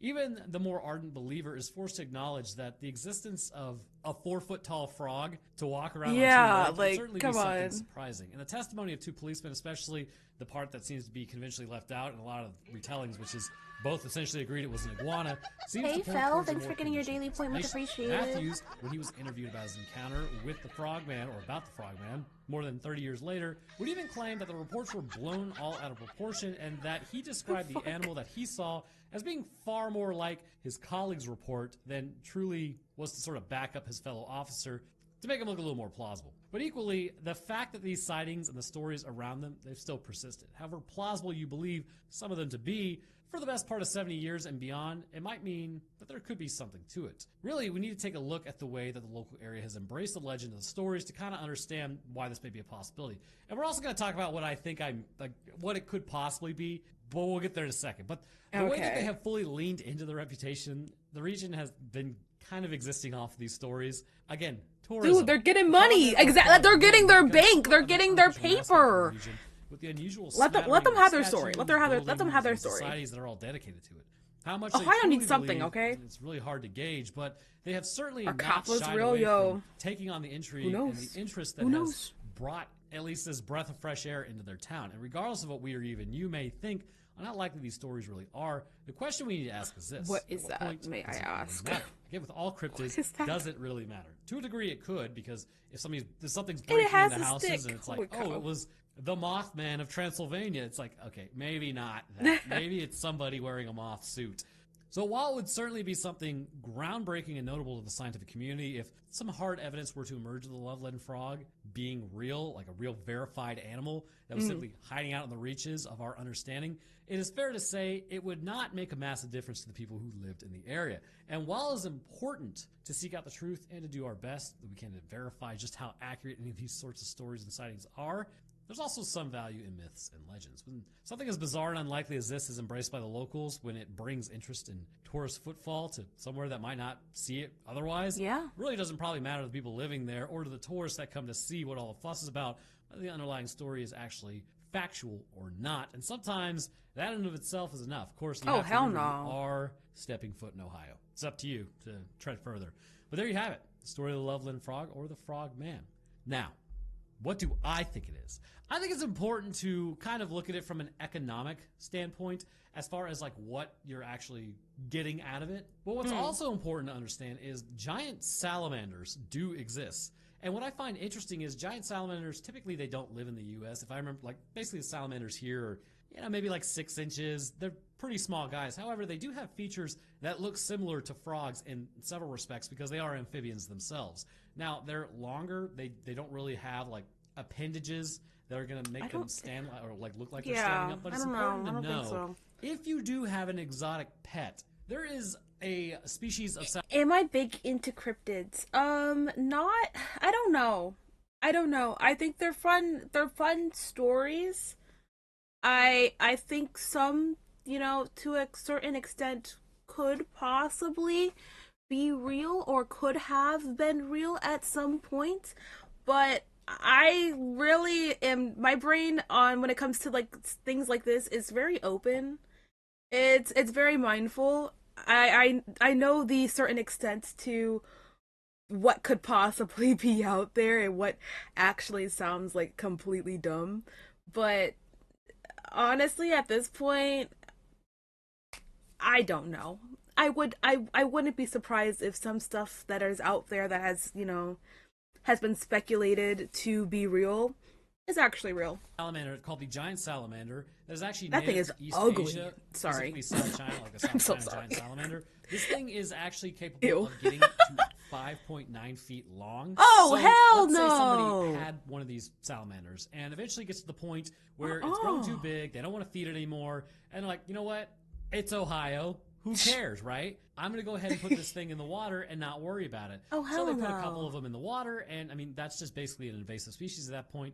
But the thing about giant salamanders are they like to hide under rocks. They like to basically exist in the foliage at the bottom. You don't really see them too often. So let's say you're driving down the road, it's nighttime, and there's actually, like a guardrail or something to prevent you from driving literally into a river. This thing is crawling over it, and you catch it just as it's trying to crawl over onto the other side to get into the water. If you saw that and these salamanders were together, it is entirely possible, given this, like the actual content of their skin, basically being Please kind of get that more off my slimy screen. colored, how their I heads don't are like shaped, it. all of these things, like even their stubby limbs. Damn! Obviously, the front limbs would be grabbing onto the railing. They would be longer. So Bro, I'm sorry.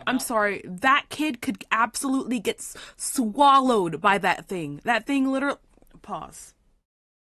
Hard pause on that one. Hard pause. But this child, I could literally be. That thing could eat that child, bro. Literally could eat that child, and then you would never see Billy ever again. You would never see Billy again because Billy got eaten by a giant fucking 5-foot salamander. That thing is scary. I don't like that thing. Honestly, just another day in Florida, bro. See, this is exactly why. That's exactly why. I'm good. I'm good. And the back I'm legs good. would be I'll supporting pass. them as they're I'll going pass. up. It would look like they were standing there. And also, if you shine a light, they would probably look over at you too and be like, oh, what is that? So, to me, if the Loveland Frogman does exist, it probably is a giant salamander, given all of the reports. And what's also interesting is they said, oh, well, we shot it and it looked like an iguana, right? Now, I don't really know if the police officers were too familiar with giant salamanders. I mean, they don't exist in the United States, so if you caught this thing, you might be like, yeah, it's just a lizard. But really, it's an amphibian, and that would kind of put it living near the actual waters. And it's entirely possible that the tail may look like it's missing, but salamanders' tails, they do have tails, obviously, but they can also lose their tails as well. It's pretty simple. So, was it a giant frog? Probably not, obviously, Right. but could it be a giant salamander that was misidentified and who made knows? people be like, oh my god, these things are out there? Yeah, it's entirely possible. And the other thing to note is giant salamanders can live up to 70 years. Damn. So they also get up to 88 pounds. I mean, all of these things kind of put it in line with that type of environment as far as their size and what they would even look like to begin with. And the last thing to understand is giant salamanders actually love to live in cold, fast-flowing water and then forested regions as well. And this area is said to be forested. The water is going to be colder because you are further north in Ohio. It is an environment that these creatures could arguably live in. But let me ask you something. Do you believe that this is a true encounter with something completely out of the ordinary, or just another case of possible misidentification? I think it's just another case of misidentification. Do I think it's a salamander? I don't know. But I don't think it's frogmen are real. Sorry. Nina, have you heard about the extinct bird of prey that used to hunt human children in Australia, New Zealand? I have not, but I have seen it's not extinct, but it's an actual like bird. I think it's actually the like the national bird of Australia. Those birds are terrifying. Those birds are absolutely terrifying. And let me just say, because Australia, not even Australia, but Australians, people who live in Australia are fucking crazy. Like, they have balls of steel. Because the things that are in Australia, every motherfucking thing on Australia is trying to kill you, bro. Everything. Every single thing. Everything on land, everything in the air, and everything in sea. Bro, anything can kill you there. Like, I would love to go out to Australia or New Zealand to, visit and be like, hey, I've been there. I did it. I'm in New Zealand. I'm in Australia. But to actually, live there, I don't know. But anyways, back to the point with the bird. Their national bird, is like super freaking scary. And like I don't know if I could pull up a video, but if you could pull up a video of like the national bird, and it's mimicking like its calls, because they mimic human kids, like they mimic children and other animals around in the forest. It's really terrifying. And seagulls can mimic children to a certain extent. I don't know if people knew that, but though that bird is actually terrifying. It's really big. It's like black feathered, very scary. Anyways, and I think it's hostile. But it's obviously protected bird, so no one's going out there and gonna go attack it or whatever. Anyways, yeah. Holy crap, a Creepcast reaction. Yes, Katana, hello, how are you? Welcome in. Well, we were watching Creepcast. We actually ended up watching Creepcast with Nim, maybe about an hour ago. We finished up that video, so now we're just watching genuine, like, spooky, horror, story, cryptic stuff. So, yeah, welcome in. Average day in Florida, too, to be honest. Me and alligators in the drainage canals. Yeah, no, see, nothing could possibly make me want to live in a place like that, bro. I take blizzards over dealing with shit like that, bro. Yeah, no, I'm good. I'm really good. Okay, well, since Yule, rated us and everything, I do want to watch one more video. So we have 3 more videos that we could watch. We could either watch the terrifying hybrid, what stalks the Indonesian jungle. We can watch This Doesn't Feel Like a Hoax. And like the thumbnail says, they're in the backyard. Or we can watch Beware the Wendigo. What are you guys feeling? What are we feeling like? Personally, I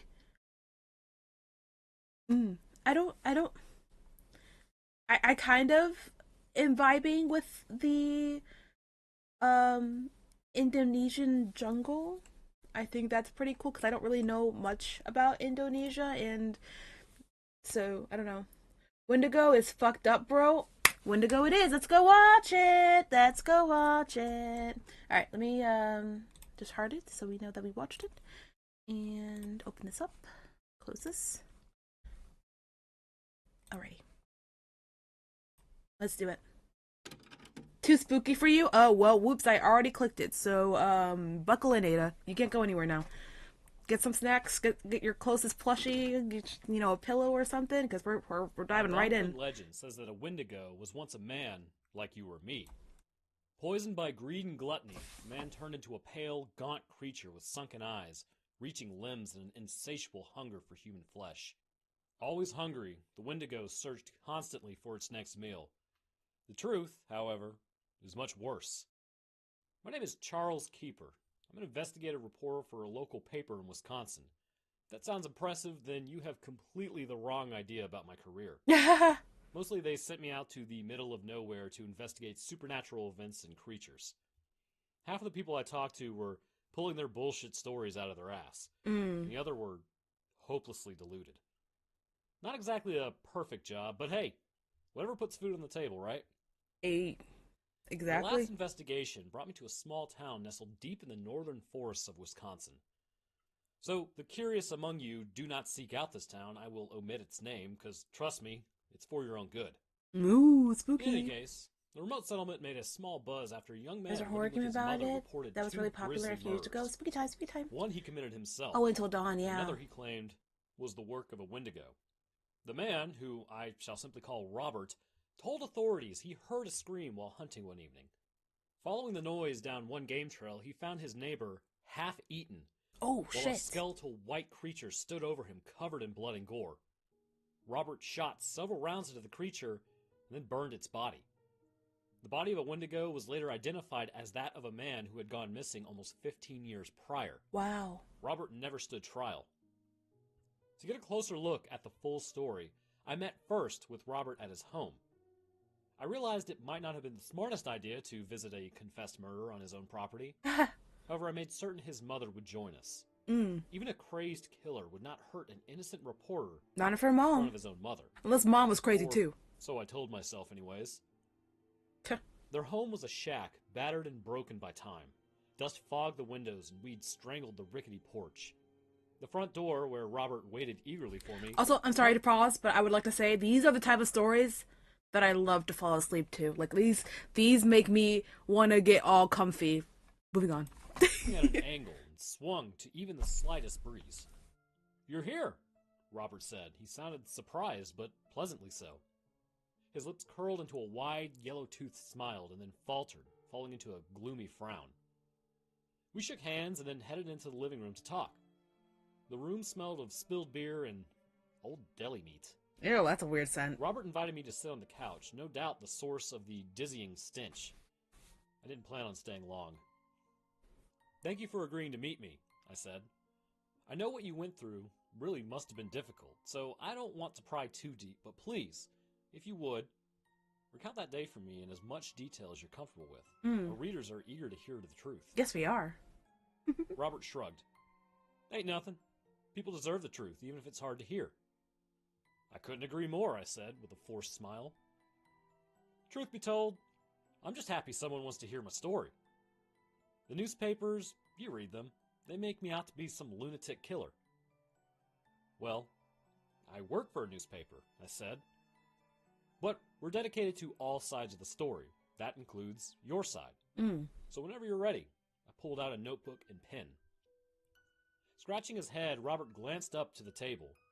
His brows scrunched together as he struggled to recall his story. Real or fake? I didn't know or care. After some time, Robert shrugged again. "Nothing special about that day," he said. "I went out hunting. There were some game trails back through the woods there. Didn't find nothing, of course, and night came all quick-like. So, I was just heading home. And that's when you found your neighbor and the..."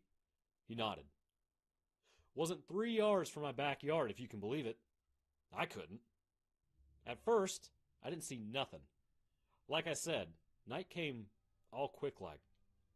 Clouds across the sky, so not a moon or star to see. But I heard it. It made an unsettling sound like a dog gnawing on bone. Then, down the path, I shine my flashlight, and I see it. And Kev." Rip "Kev is your Kev. neighbor?" he nodded. "And the creature?" "The Wendigo. he corrected. Yes, the Wendigo. What did it look like? I asked. Well, it was tall, white limbs. Its skin was stretched thin as if it didn't fit its bones. Oh. Its eyes. They were sunken in, you know, like big black pits. They were cold, dead. Nothing there but hunger and hate. His brow pinched together and his mouth fell open. Blood, too. Blood everywhere. On its arms, on its face, its chest. And there Kev is. He cleared his throat and muttered something under his breath. I didn't catch it. God bless him. He was just torn to shreds.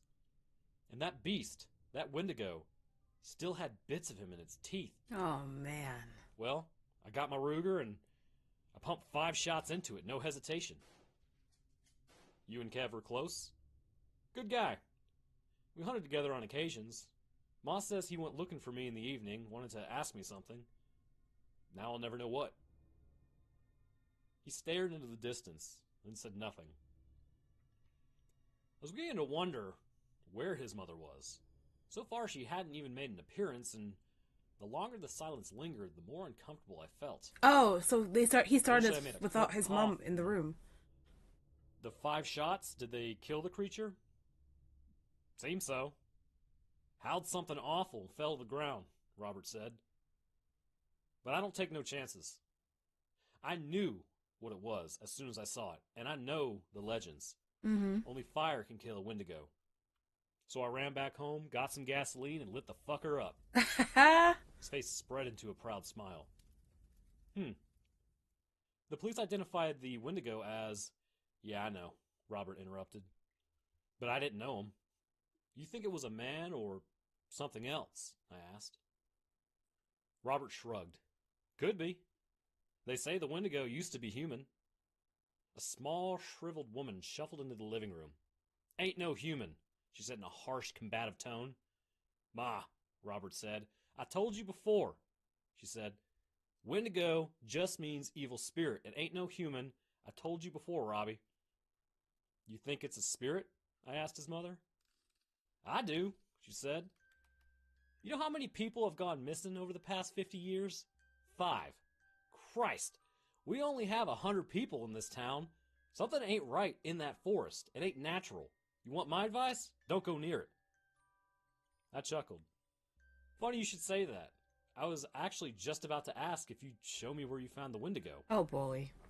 I can show you where the game trail starts. Well, that's it. Said. But even I won't go down that way again. Right. You're not thinking of looking around there, are you? Of course he I is. twinkled with genuine concern. Robert may be a murderer, but I couldn't tell if he truly believed the story he told me. I pitied him. You already killed the Wendigo. What do I have to fear? I said. The wrinkled old woman scowled. Famous last words. Don't go looking for trouble, she said. Because you'll find it. You'll be sorry. A good reporter would follow up on the story with the police. If Robert's mother was right, the town had too many missing persons that could be explained. But I am not a good reporter. I wanted to go home. It didn't matter whether or not I got to the bottom of the story. My readers would still eat the garbage up anyways. Yup. So I went out into the woods looking for more Wendigos. One night in the forest, and I'd call the story finished. It's not like I expected to find anything. The forest, predictably, was a forest. Once you've seen one, you've seen them all. Dead brown leaves blanketed the floor, while reaching black branches blinded the sky. And through the woods ran a winding dirt path where Robert used to hunt. After walking up and down the trail for an hour, a starless, moonless night had cast everything in shadow.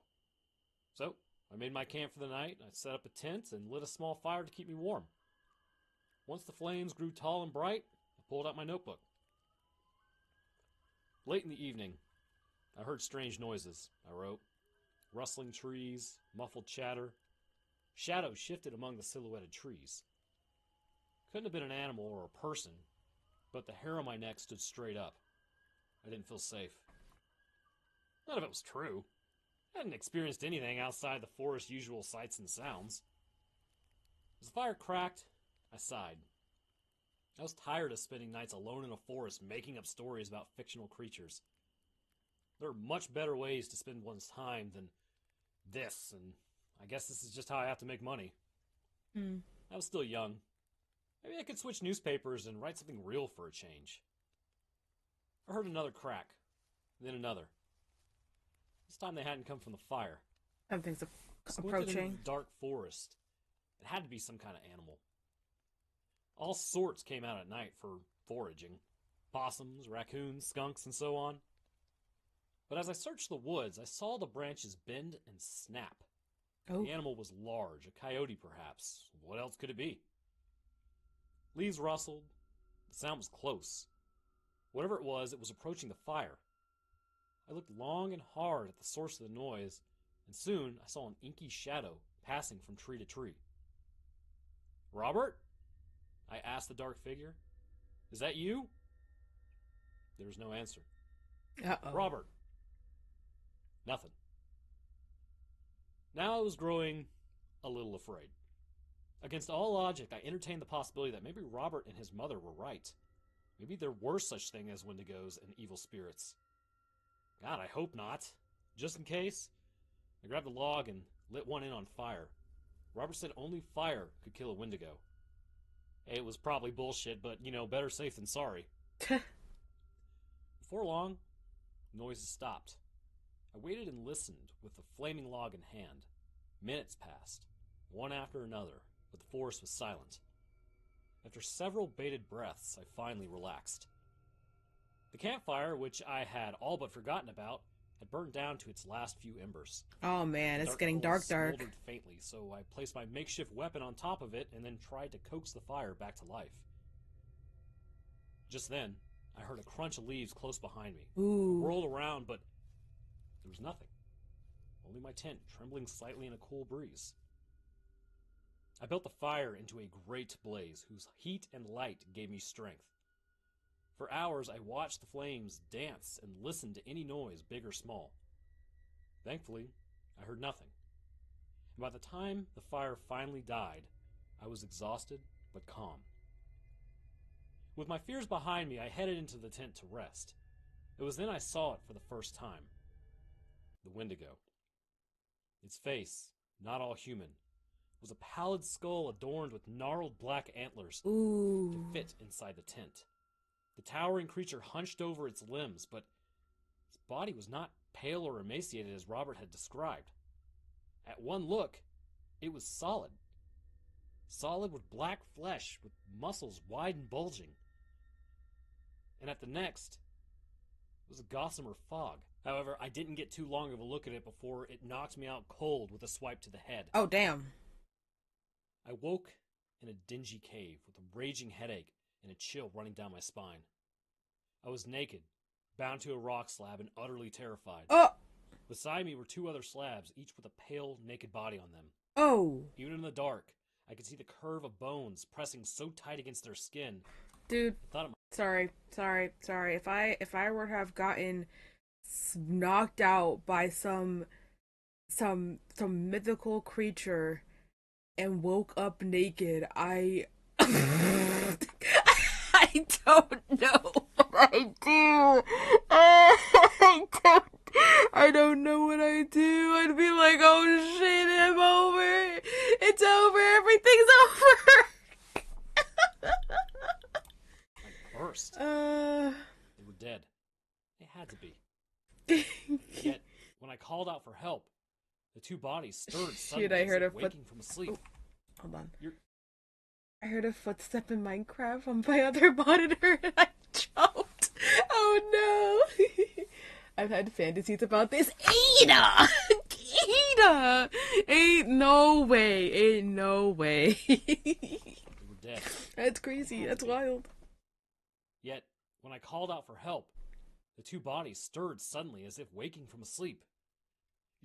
You're alive? Oh, thank God. They're all I just said. Where are laying we? there How long have we naked, been like, here? oh my God. What's happening? For all my questions, I only received anxious grunts and groans in response. The two people craned their necks to look at me, and when I saw their faces, I shrieked in horror. They weren't people. Oh, hell Not no. anymore. Oh, Their eyes had oh. receded into their skull. Oh. Their teeth had narrowed to Oh. beastly points. Bloody sores spotted their hairless scalps, and scars marked their gaunt cheeks. When they looked at me, they gnashed their teeth and licked their tattered lips. I had no doubt. I'm a snack, but not that type of snack. But why were they tied up? Oh, man. What was the creature I saw in the tent? Oh, freaky. I didn't know. All 3 stone slabs faced a long, gaping tunnel that stabbed deep into the hillside, far from the touch of light. I strained to see its end, yet I could see nothing. And as soon as I looked deeper into the tunnel, I saw a white skull and black antlers emerge. There it silently. is. Hey, I said, who are you? Bitch, why What do are you we want? calling out to it? The creature eyed me with a hollow stare and then sank back into the darkness. My heart raced in my chest as I struggled against my restraints, but they would not bulge. Oh, God. I felt around for something to help me escape, but the ropes pressed down my wrists. I could only fruitlessly, with the tips of my fingers, grab at anything. No. No, no, I muttered in a shrill, frantic voice. Help! My breath grew short and shallow until my lungs trembled. No matter how hard I gasped, I couldn't get enough air. And soon, my vision spun and went black. Passed out. When I next woke up, I found my captor seated on a rock. Though it had no eyes to blink, the creature was staring at me. What do you want? I asked. It cocked its head to one side but said nothing. You aren't human. Like in What are you? studying? A ghost? A spirit? The creature grumbled, low in its throat. A spirit? Is that it? The creature murmured in a deep, guttural voice. Whatever words it spoke, it was no language I'd ever heard before. A demon? A Wendigo or something? Oh, hell nah. Oh, that actually gave me a little chills. Said in a menacing tone. The Wendigo stood and approached me. It lowered its hand towards my bare chest and then growled. Then, pulling its hand back, the Wendigo turned and walked towards the next captive. The pale beast on the table was already squirming with anticipation. Oh. What do you want? I asked it again. The creature spoke several words in a foreign tongue. I don't understand, I said. Food? Must starve, it said as it scanned the captive's willowy body. I had no idea what that meant. Yeah. But I didn't like the sound of it. I hurled another barrage of questions at the Wendigo, but this time it ignored me. From out of thin air, the Wendigo produced a short, steel knife. Without hesitation, he pressed the keen blade against the captive's sickly white skin. The beast wailed in pain as the Wendigo shaved off a sliver of skin. Oh. But when the deed was done, the bony creature raised its head, mouth agape. He ate it. Stretched towards the slice of flesh like a flower to the sun. Or maybe not he, but it. Chanting, It ate it. The Wendigo fed it to its prisoner. Oh, it ate. Oh, it fed it. In an Oh. instant, the meager strip of skin was gone, consumed without a second thought. Oh. The chants continued for several moments more, and when they finally ended, the pale beast began to whimper. It shrank in on itself and trembled visibly. Delighting in its fear, the Wendigo chuckled. Then, after a long, disturbingly silent moment, the Wendigo thrust its hands into the beast's stomach. Soon the cave was filled with the victim's shrieks of horror and pain, Oh. and the Wendigo's moans of pleasure. I closed my eyes, too scared to watch. Several minutes passed before the screams finally died down. I cracked open my eyes. Somehow the pale creature's stomach was untouched. What? Even so, it continued to writhe on the slab, traumatized and in agony. As for the Wendigo, it had moved on to its next victim. Cruel laughter rumbled in the low cave, accented by the shrill whimpers of the imprisoned. The ritual was about to begin again. I heard the cry of steel and of pain, and of pleasure. Organs squished and groaned, blood sloshed and spilled. All the while I wondered when it would be my turn to suffer under the Wendigo's touch. However, when the Wendigo finished, it merely turned and disappeared down the tunnel. Oh. It was not yet my time. Well, that's great for you. Time, they say, is relative. And in that cave, with no light to signal the day, it could have been days, weeks, or even months that I stayed strapped to that stone. Hunger gnawed at my belly, aching worse than anything I've ever felt Sounds like before. a Reddit post. At times, I caught the Wendigo investigative watching me from the journalist shadows, report. waiting for something. But he didn't say or do anything. He continued to torture the other prisoners. Hi, Arishi. How are you? Welcome in. Thank you for the raid. Much appreciated. Well, since Arishi raid, I guess we're watching another video, huh? Anyways, hello. How are you? Welcome in. What are you doing? For those who don't know me, my name's New Society. I'm a half demon, half angel VTuber. You guys probably know me actually at this point. I don't think I need to introduce myself.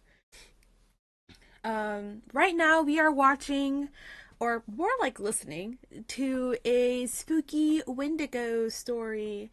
A lot of spooky stuff today. We started off with Creepcast, listening to Japanese creepypastas, and we kind of with Nim, and then we kind of moved on from that, and we're still keeping in like the spooky kind of realm, but yeah, we're just chilling here. We hold Anina hostage all night long. No, it's only 10. It's not too late. But yeah, we can watch one more after this.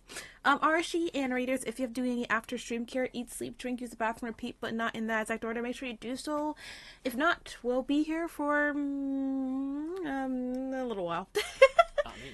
Actually, this video's not even halfway over, so we might not even watch another video because we've just reached the halfway mark. Returned to the tunnel and disappeared for hours on end. Firecracker, hello, how are you? Welcome in. The Wendigo gone.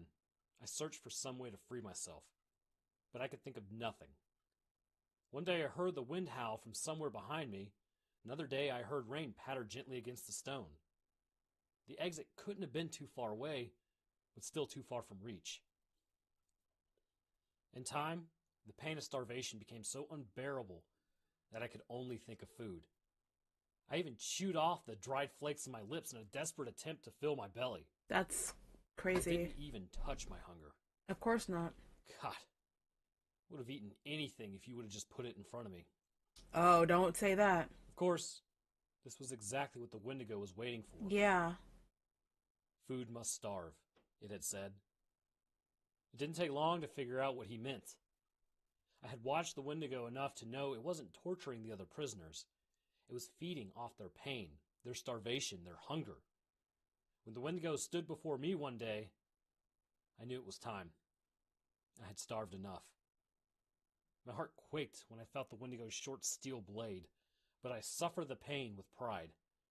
I didn't shout, I didn't cry. The Wendigo had not broken me yet.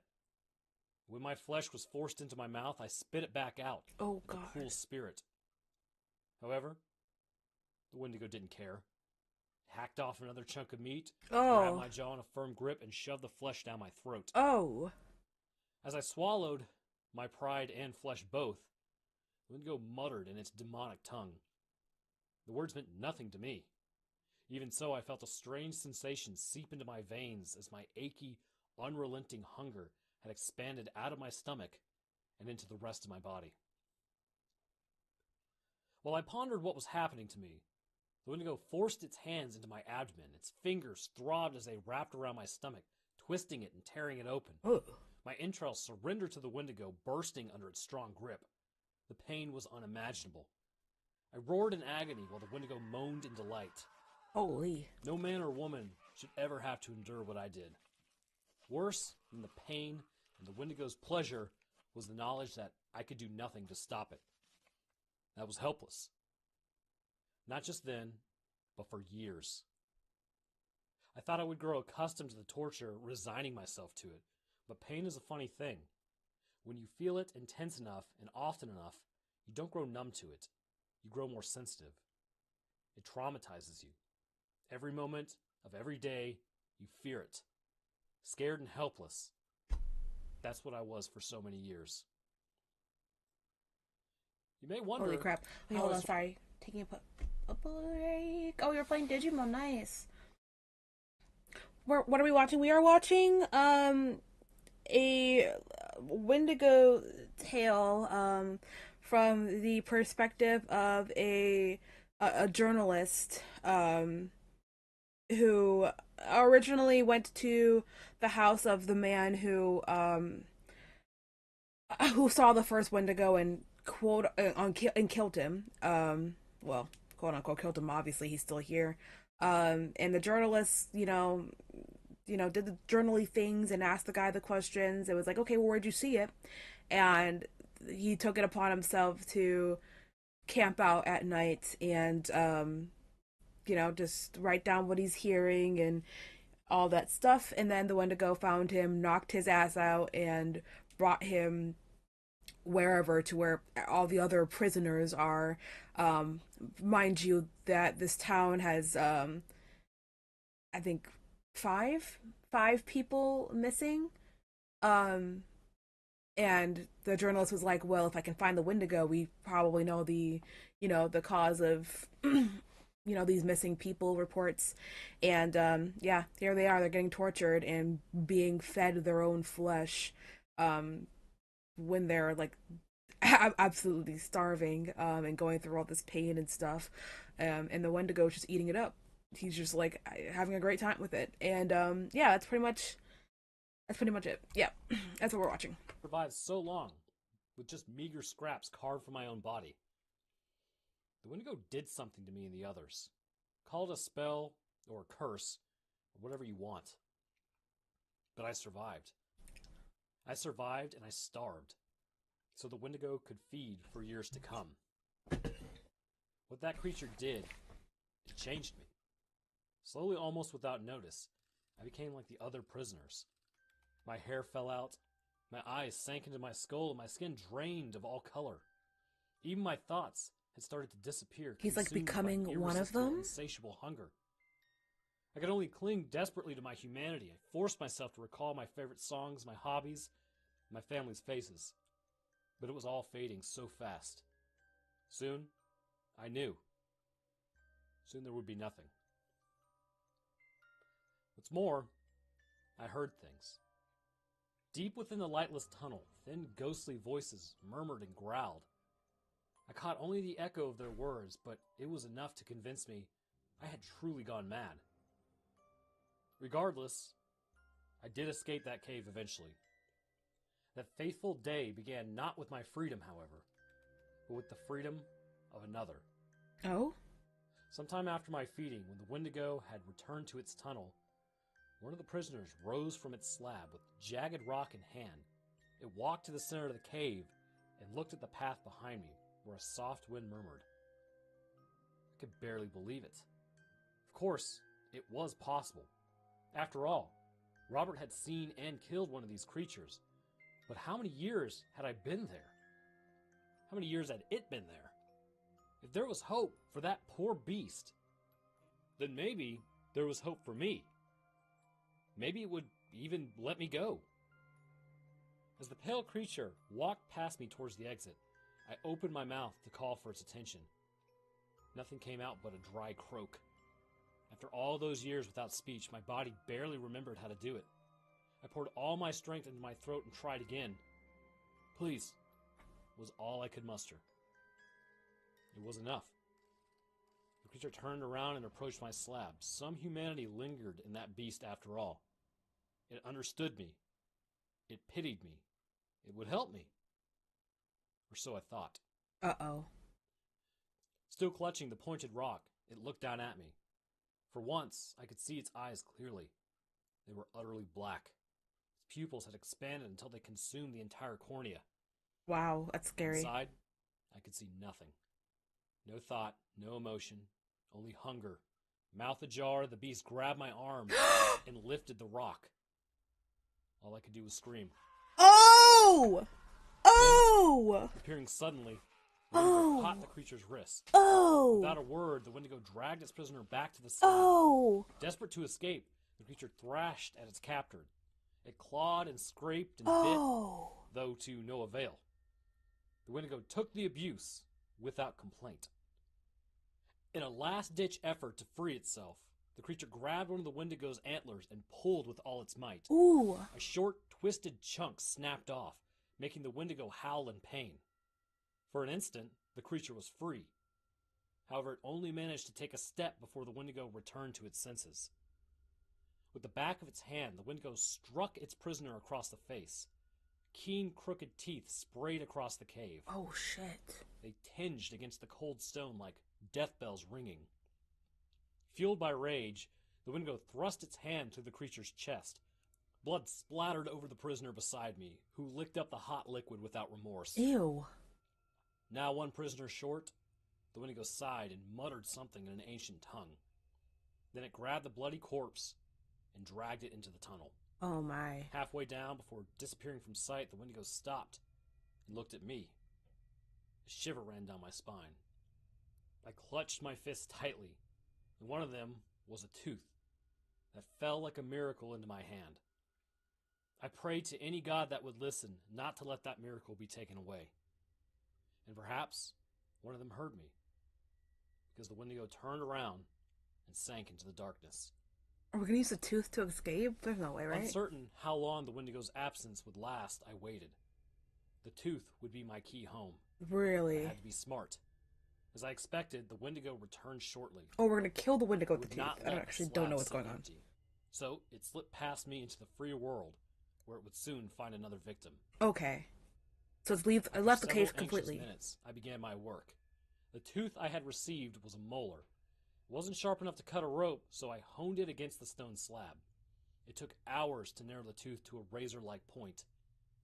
And just as I began to saw through my rope binds, I heard the rustle of cloth against the cave floor. It was the Wendigo dragging its prey. Oh, it's This back time, already. It was a girl. Blonde, in her mid-20s, I guessed. The Wendigo laid her against the slab and disrobed her. She was pretty. At one time, I may have looked at her with pleasure and desire, but at the time, all I could think of was how hungry I was. Oh, God. I held the sharpened tooth for another week or so, hiding it when necessary. Truth be told, I was too terrified to free myself. If I got caught, that was it. No more miracles.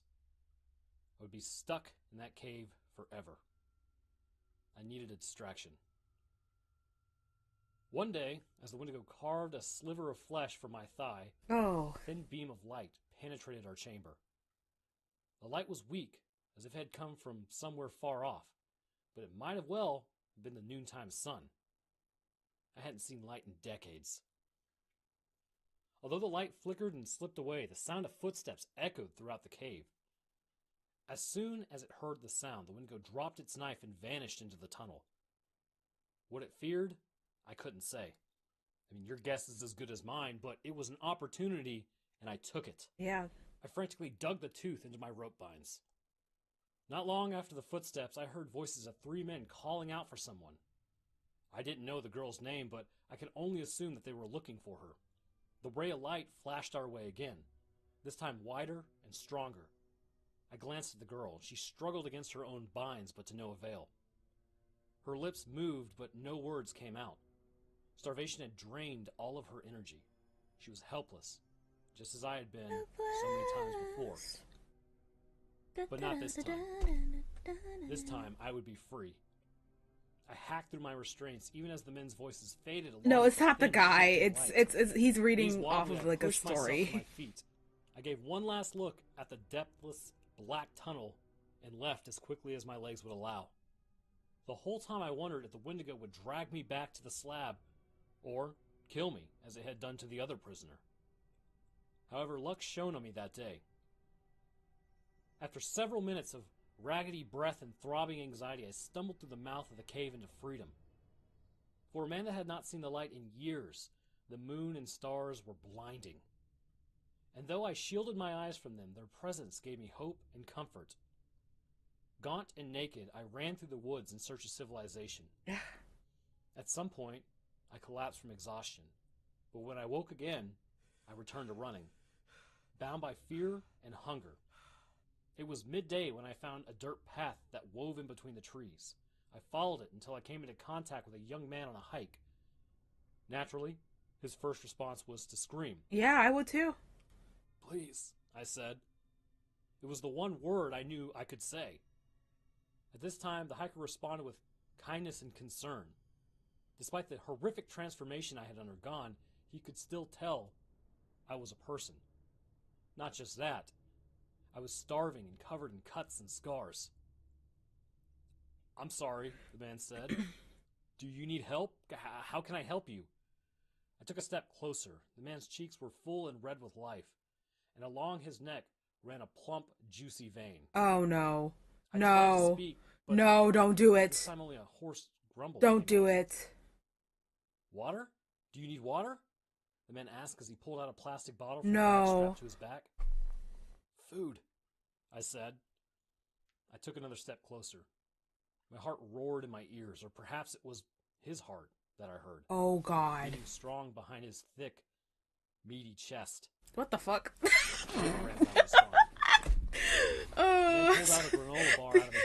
The writing of the story sometimes catches me off guard.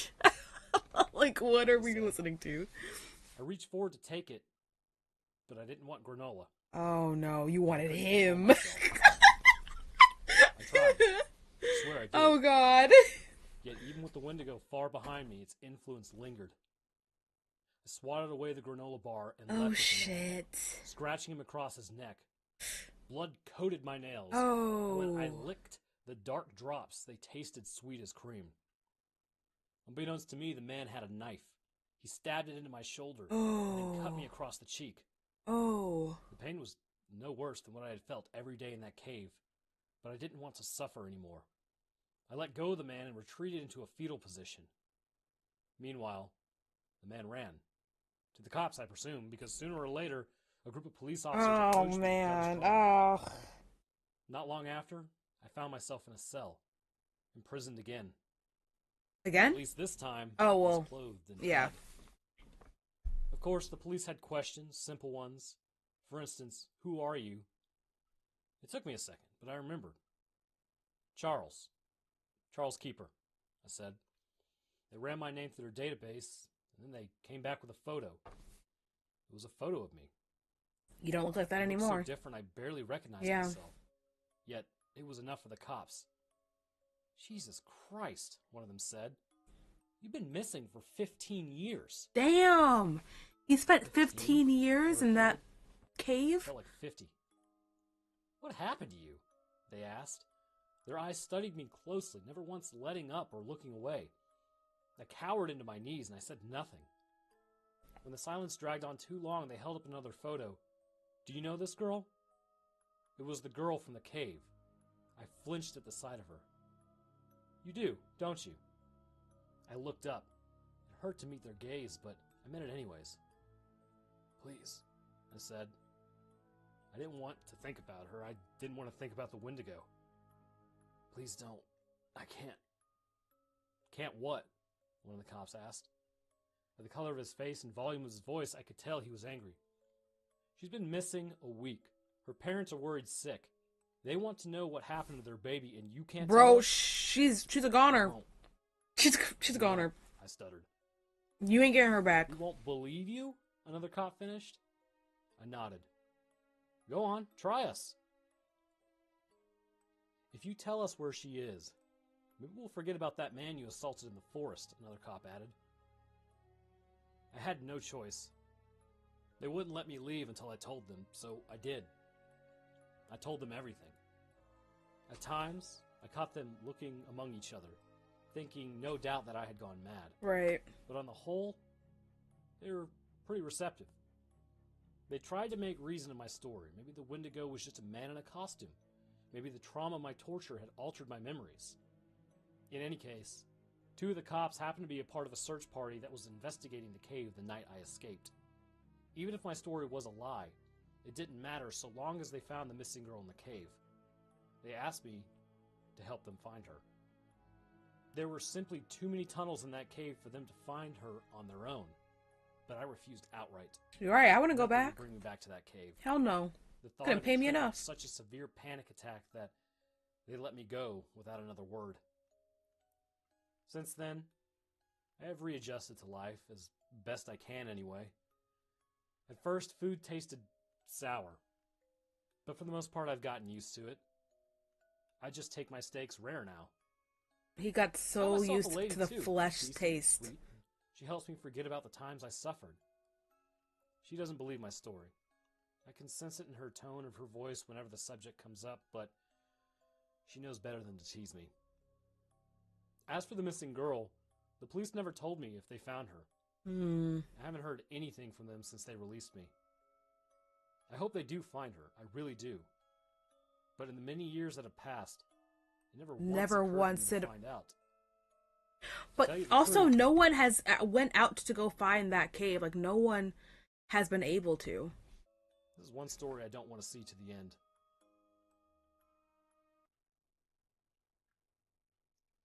All right. Well, I appreciate you guys listening. Ooh. I hope everyone enjoyed that. Woo! that was a doozy. Holy cow. Wow. Damn. Ooh. I don't even know. I don't know what to say except for that. That was pretty good.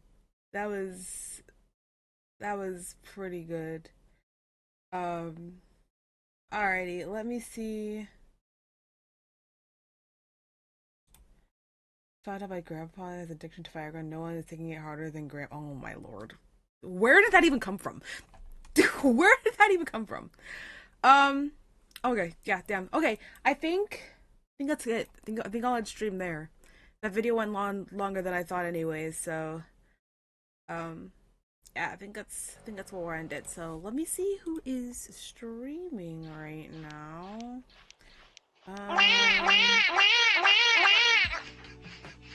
Ooh, that was a really good story. I like that one. See, it's stories like these that, like, I don't know. They're very comforting. But that, yeah, the Wendigo, actually whispering Wendigo, actually scared the crap out of me. That gave me chills. Okay. Let's see.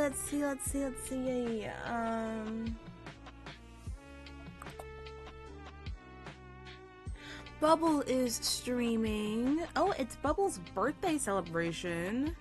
We recently raided Bubble though, so I don't know if we should raid Bubble again. Pabsy is streaming. Meat is streaming. Jerry's streaming. Zara's streaming. Perry's streaming. DK is streaming. Otto's streaming. Kai's streaming. Cooks is streaming. Everyone's streaming. Okay. I think basing off of time, I think we're gonna raid.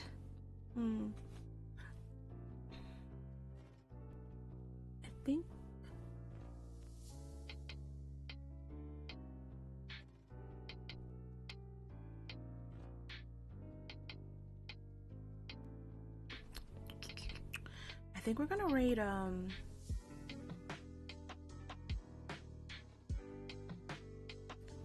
Meat.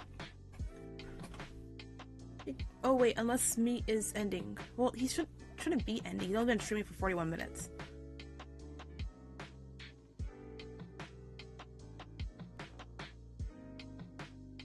Actually, I don't know what he's doing. Okay, hold on. Sorry. I might change my mind. I think I'm gonna change my mind. Hold on.